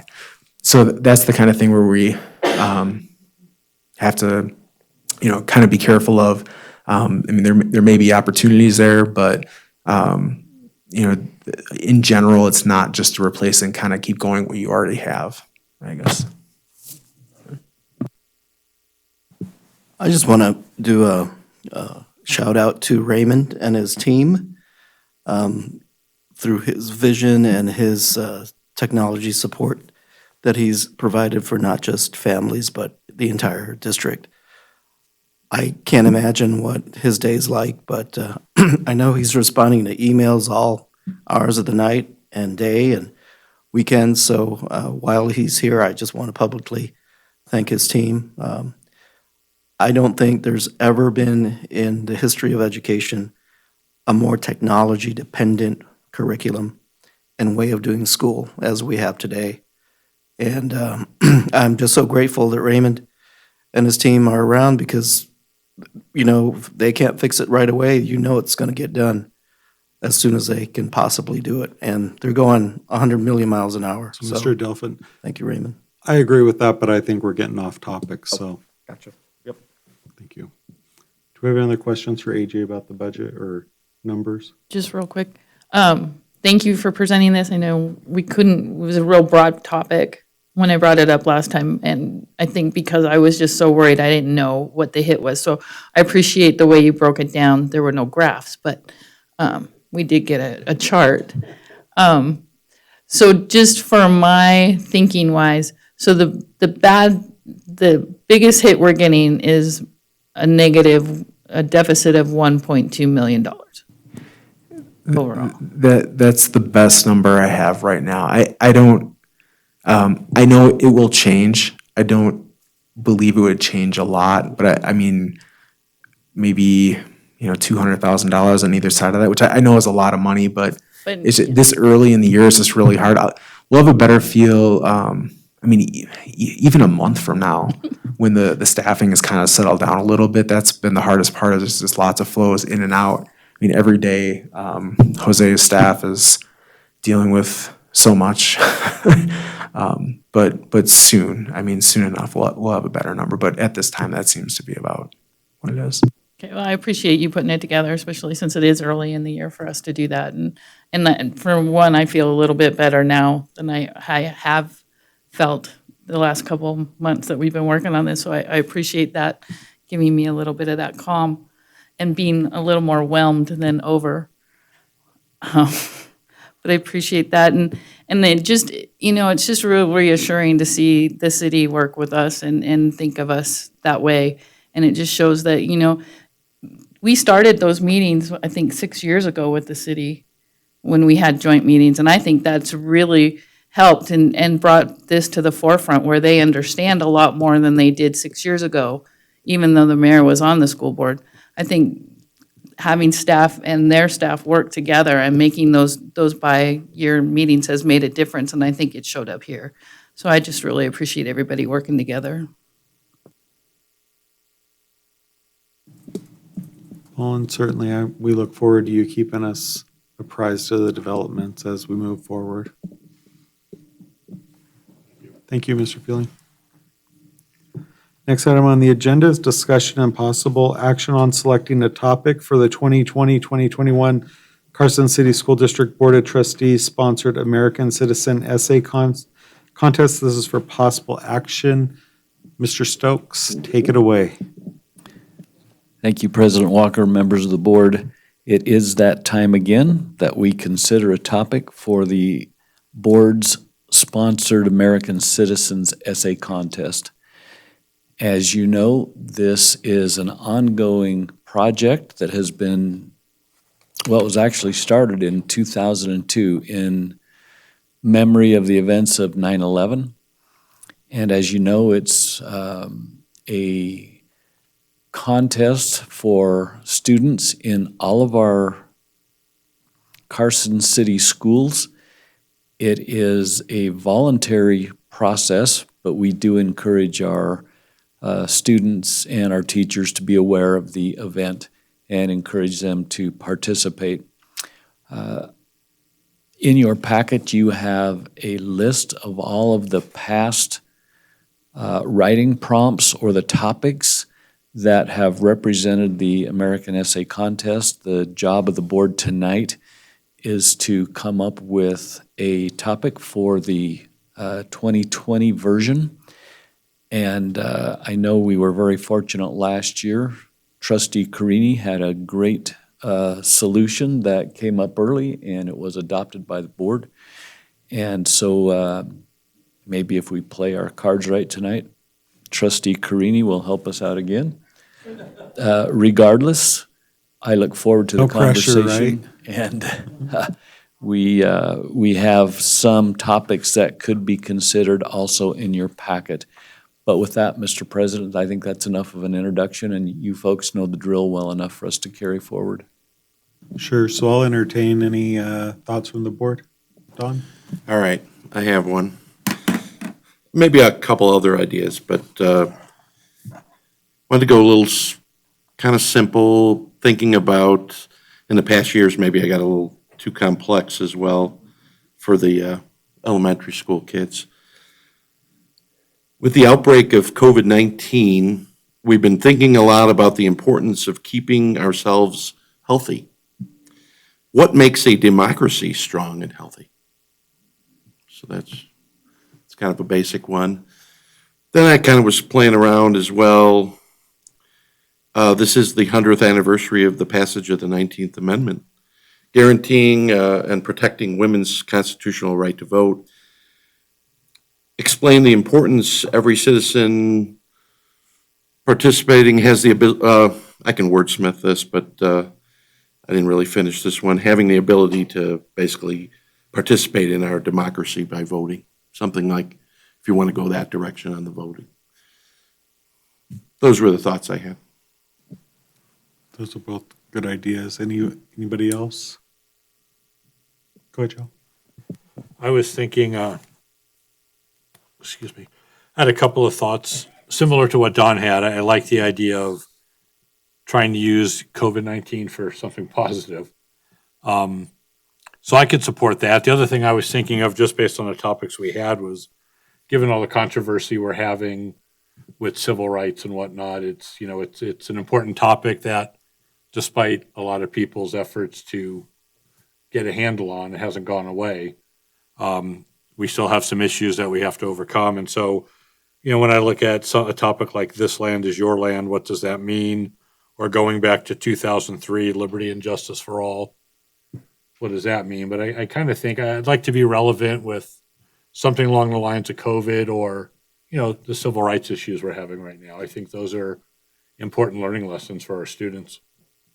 And I'm wondering, I think there's a way to tie in civil rights with the 19th Amendment and valuing the voice of, this is a very diverse country. And I think that one of the thoughts Laurel and I were trying to brainstorm the few minutes early we got here was how to tie in some of the disharmony that's going on right now in our country is, how do we find a way to highlight our strengths? And I think that something like the passage of the 19th Amendment and everybody having a voice in democracy, and I don't know exactly how we would word that, but I honestly think people are getting a little bit sick of talking about COVID. So I think maybe something along those lines would be with civil rights and voting rights, and this is an election year. So I think there's a way to tie that in. Any other thoughts? I like that too, Mike. I think I like the idea of tying in the votes and tying in how does everyone have a voice in our democracy. One of the other things I was just thinking of is we call it the American Citizen Essay Contest. And what does it mean to be an American citizen? What are the responsibilities, and give some examples of how to be a good citizen? Kind of, I don't know how that goes in, because then you could get voting, you could get any of those things, but I do like the idea of tying in voting too. Yeah, that was the thought I had with the tying in the 19th Amendment to, basically arguably the most important part of being a citizen is actually participating in our voting. It's one of our major responsibilities, something to that end. Well, and I'm just in my mind, I'm trying to think of a way to put that together. And if you started with on this date, the 19th Amendment was ratified, which gave women the right to vote. And, how does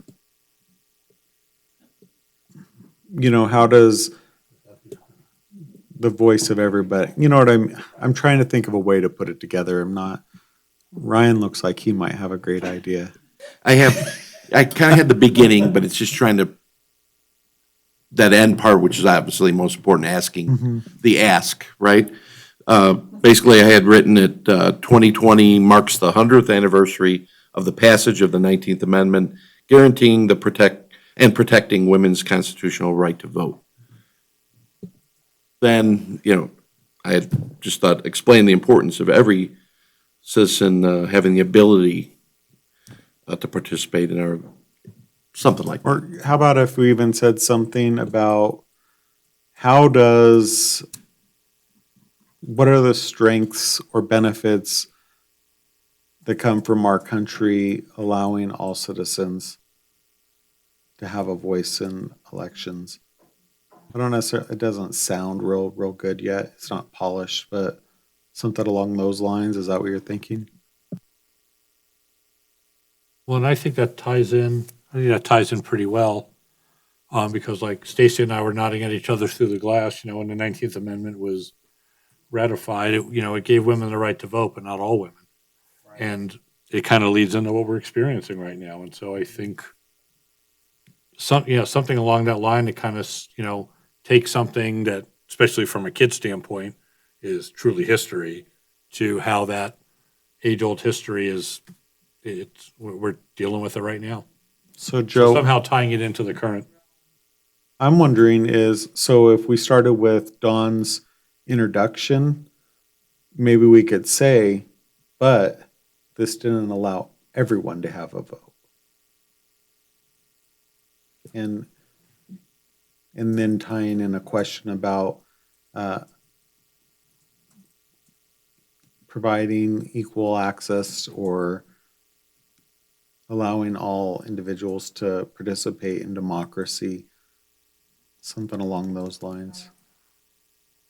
I wonder if we're getting too complicated for the younger kids. Yeah. Yeah. Deep into, because I kind of like sometimes when we leave it a little bit, 20,000 feet, and then you see where the kids take it. Whereas if you go too specific, sometimes they don't. And then I'm just thinking about it. Not everyone can vote. So like felons, right? You can't vote. There's certain things. So I don't want to get into that with explaining to the kids, but. Right now, with what's going on in the country, maybe something like taking in consideration the problems occurring in the nation now.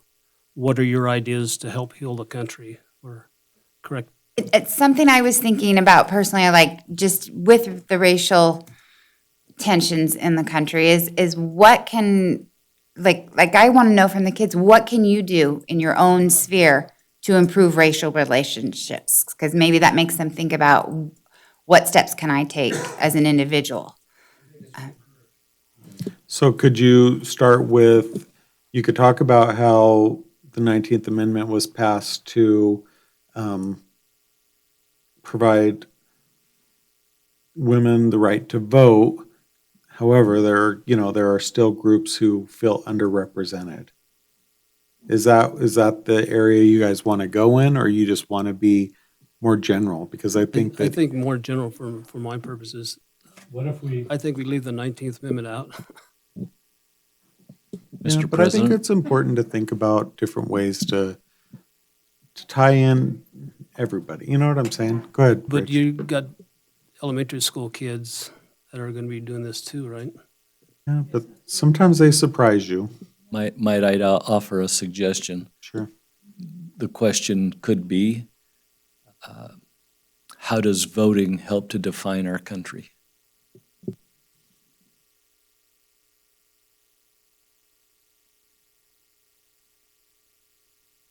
What would that? Or maybe, sorry, I'm going to take maybe lead in with the introduction, because maybe we are celebrating the 19th Amendment, the 100-year anniversary, but then say something like, why is the right to vote important in our democracy? Or why is it important to, I don't know. I don't know if we want to go specific, all genders and races, or I Well, don't. but I think that one of the things that Nevada is celebrating right now is we're the first state in the nation with a majority female legislature. And we are in the 100, I mean, this is the 100 years, and I think that there's a lot of girls in our schools that are proud of that. And if they don't know that, they should probably know that. So, I had that might tie in, just in my notes, I had another intro. I was big on intros today, but didn't finish here. Here's another possible intro, leaving out the 19th Amendment. Just starting with, free and fair elections are the foundation of every healthy democracy. And then,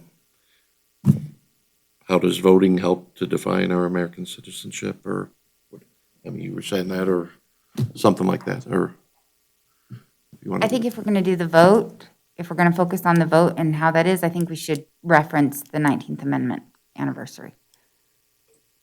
And then maybe it's just like, why, maybe the question is, why is having, or how does having the vote give a voice to citizens? I don't know, something. How does our democracy benefit by having all voices have the right to vote? There's an English teacher when we need one to write. All right. Mrs. Chandler, are you listening? Mr. Wallace is sitting real quiet back there as a social studies teacher who probably assigns lots of essays.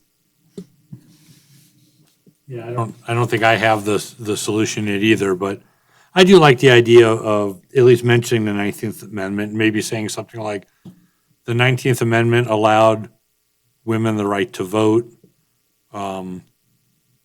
What is the benefit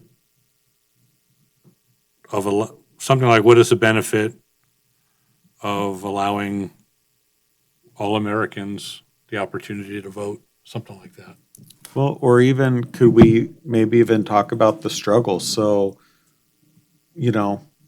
women fought for the right to vote for a number of years, and finally, 100 years ago, with the 19th Amendment, were given that opportunity. What are some rights that you believe are worth fighting for?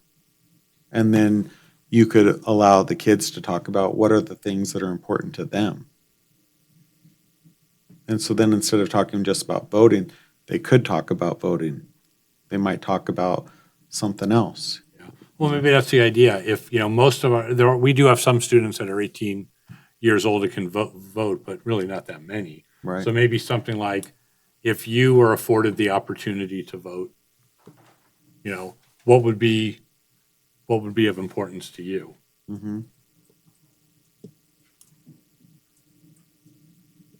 Thoughts on that?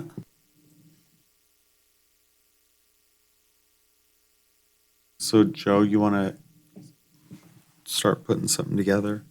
I saw Don scribbling. I was hoping he had it for me. I just don't want to keep putting him on the spot. I know, I'm teasing. He's going to think we're picking on him. I think you were on to a good start with what you were saying, Joe. Do you have an idea, Tasha? I just thought it might be a good idea to put in there American citizens and aspiring citizens of America, so that you open it up to some of our students who may be undocumented or their families are striving to become citizens, and just kind of make them connect better to the topic. Yeah.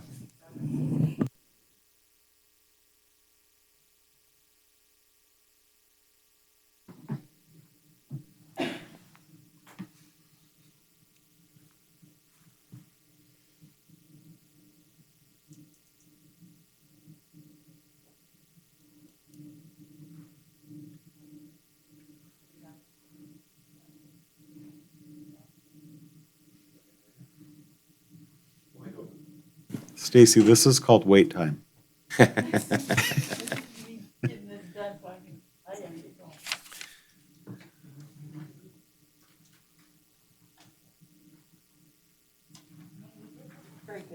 If we go too much to the rights, though, we just we had one already, which has been a while, about what is the most important right in the Bill of Rights.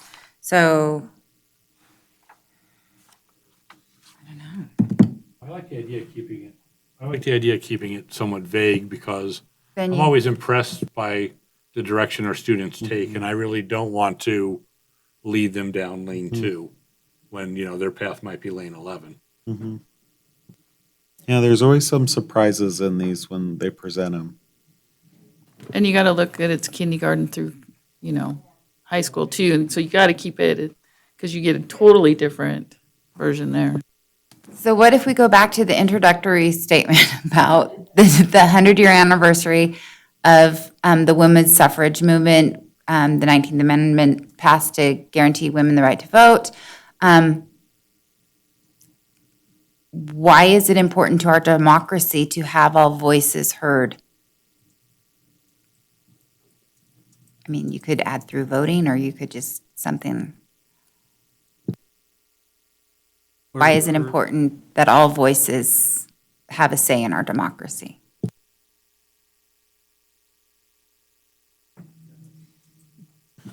I like that thing. Or even why were they working so hard? Why did they want to vote? So, you know what I'm saying? So why is that important? So women worked hard for so many years, and finally they were afforded the right to vote, given the opportunity. Why was that important for them? Maybe that's more of a history explanation of it, and maybe I want to, I think if we say, why is it important that everyone's heard, that makes it more current, And maybe not even why is it important, leave it even more open than that. Yeah. Is it important for everybody to vote, and why? And I think that is the question in a lot of places we're having right now. Yeah. Like everybody has their thoughts and nobody wants to hear anybody else's. I think that's probably true on both sides of the aisle. There's a lot of writing. From my perspective, I see a lot of writing going on.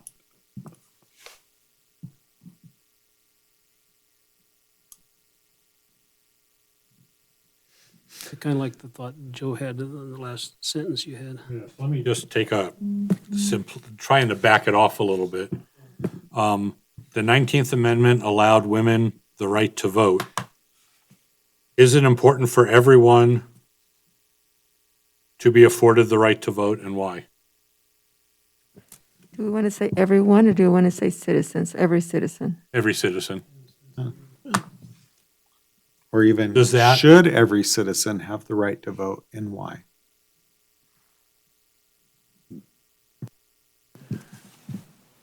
I kind of liked her thought about maybe, I know it's the That's why I was This trying is an to- American citizen contest, right? What do we call this?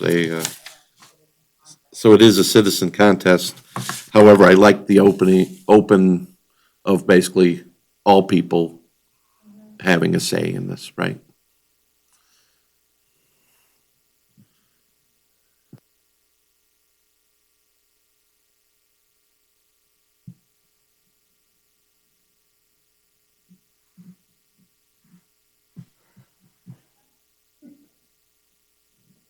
It's not easy. Don, do you have something you want to, I see you scribbling over there.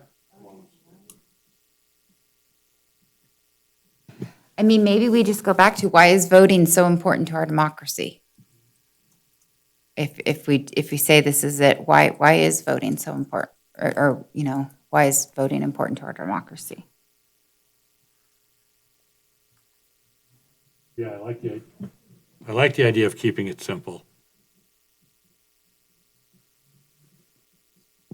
So I have a place I have to be, so I'm going to go on to Zoom now.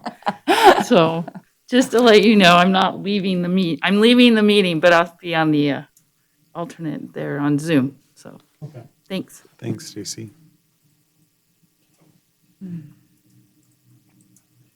I kind of like Laurel's thoughts too, but what about, what are the benefits to having free and fair elections after you have the lead-in about the 19th Amendment? Oh, I'm sorry. I'm not going to say what I said last time. I want to go into free and fair elections. The benefits of having free and fair elections. What are the benefits? You know, because you have the 19th Amendment lead-in. I don't know, I'm thinking that might be too deep for my elementary kids. Like, I think they can go, okay, we have to vote, why is it important to vote? Or what does it mean to be a good citizen? Or how can we, you know, how can we improve? We are the United States, how can we improve racial relations? What can we do in our own lives to improve racial relationships? Well, I think if you go back, so I mean, I think that if you went back to Tasha's point and talked about that, you know, women fought for so long for that right, you know, why is that important? You know, should everybody be, you know, it's a representative democracy. Should everyone have a right to be represented? We I might mean, get and the that's- electoral college debate versus the popular vote if we do too much of that. So maybe we keep it, I don't know. Or we can go back to this land is my land, I don't know, whatever. Well, and, you know, not to complicate it, but you could, this land is, you know, this land is your land. The 19th Amendment allowed women the right to vote. Why is it, you know? Or if we want to go back to the COVID and get some of those, we could do the USA Home of the Brave. What does that mean to me? Because you've got all kinds of people on all kinds of front lines. I do agree that I don't know. COVID is getting exhausting Yeah. for many people. It might be nice not to have to spend those extra few minutes or hours of your life thinking about it even deeper.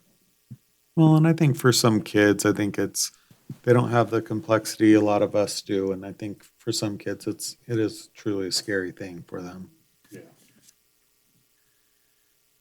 And I think some form of this voting and tying in the 19th Amendment makes sense. Election year, anniversary of the 19th Amendment. It's just a matter of Well, finding a simple statement to tie it all together. You could even start with an introduction like Don gave, and then what are the benefits or what are the contributions women have made to the country? You know what I mean? So you could tie it in with what are the benefits of having a diverse voting population in our country? And then you would tie in the diversity. Or you could even ask the question of, you know, there's a majority of people who do not vote in this country. Is it important to vote? So you had people throughout history who were peacefully protesting and fighting for the opportunity to vote and have their voice be heard. But then again, here in 2020, a lot of people do not vote. So is it important to vote? And I think that's a real question for people who don't vote. Mr. President, Yeah. I got a little direction from Trustee Crossman. If it might help, I think part of what you're talking about is maybe something along the lines of, as we celebrate the 100th anniversary of the passage of the 19th Amendment, discuss the importance of a citizen's right to vote to Americans and aspiring Americans. Yeah, I think that's good. Well, if he wouldn't have been so shy when I gave him the opportunity a few minutes ago. So Ryan, Don bailed him out. would let's you be read honest. that again, probably a little slower so Renee could get it all? Because she's giving you the look. As we celebrate the passage, or the 100th anniversary of the passage of the 19th Amendment, please discuss the importance of a citizen's right to vote to Americans and aspiring Americans.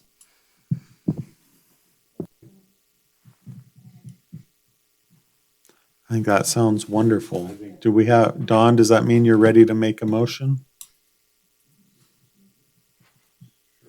Just a quick question. Do we need to put in parentheses after the 19th Amendment that guaranteed the right to vote to women? Because some of the kids might not know that, or and their teachers will explain it to them? I'm just thinking. I think you could. Brian, what? Do you want me to? You want me to Brian throw in my Wallace, original social studies introduction? teacher. I would advocate not putting that in there and allowing the kids to do the research as part of their essay. If they're in middle school, between 7th and 8th grade, they're going to get it at some point in time, whether on the fly or through actual direct instruction. Elementary, I would just advocate, again, some research on everyone's part for it. And it took me all of 3 seconds to Google that. So I don't think anyone's going to have a hard time researching what the 19th Amendment did in the simplest terms.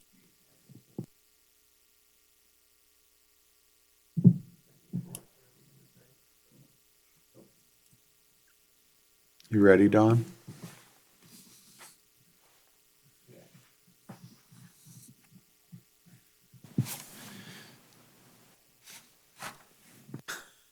Am I allowed to say, I don't know Yeah, exactly yeah. what Ryan said. I don't have those words. I didn't write that down, but I move that the Carson City School District Board of Trustees approve the subject of the 19th Amendment. Do we need to say the whole thing? You could even say the proposed topic. The proposed by Ryan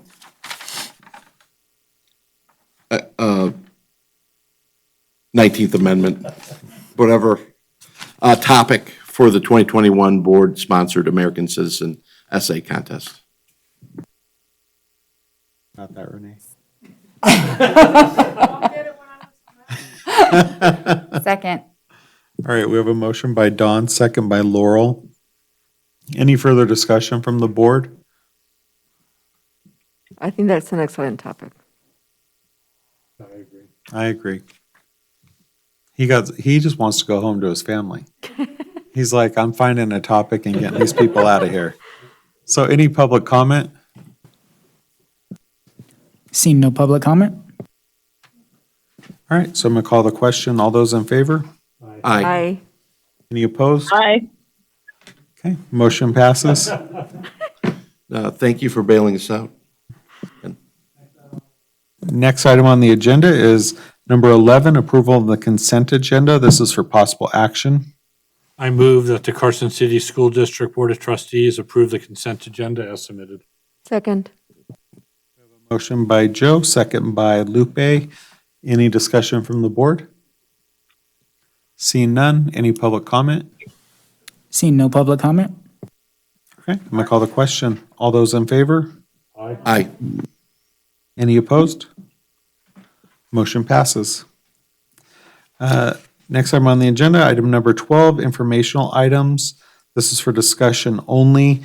I do have one thing that I was meaning to add to what Laurel was presenting about NASB that we failed to mention is we're all entering year 1 or year 3 of our terms. And so in NRS, there are training requirements which will be covered during the conference. And so with Laurel and I, we're kind of collaborating and talking about if we're going to have that available, then we wanted to make sure that we attend to that so we could attend that training. Otherwise, we have to have a plan to kind of meet those terms.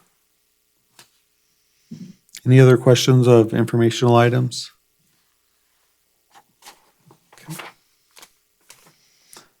Item number 13, request for future agenda topics.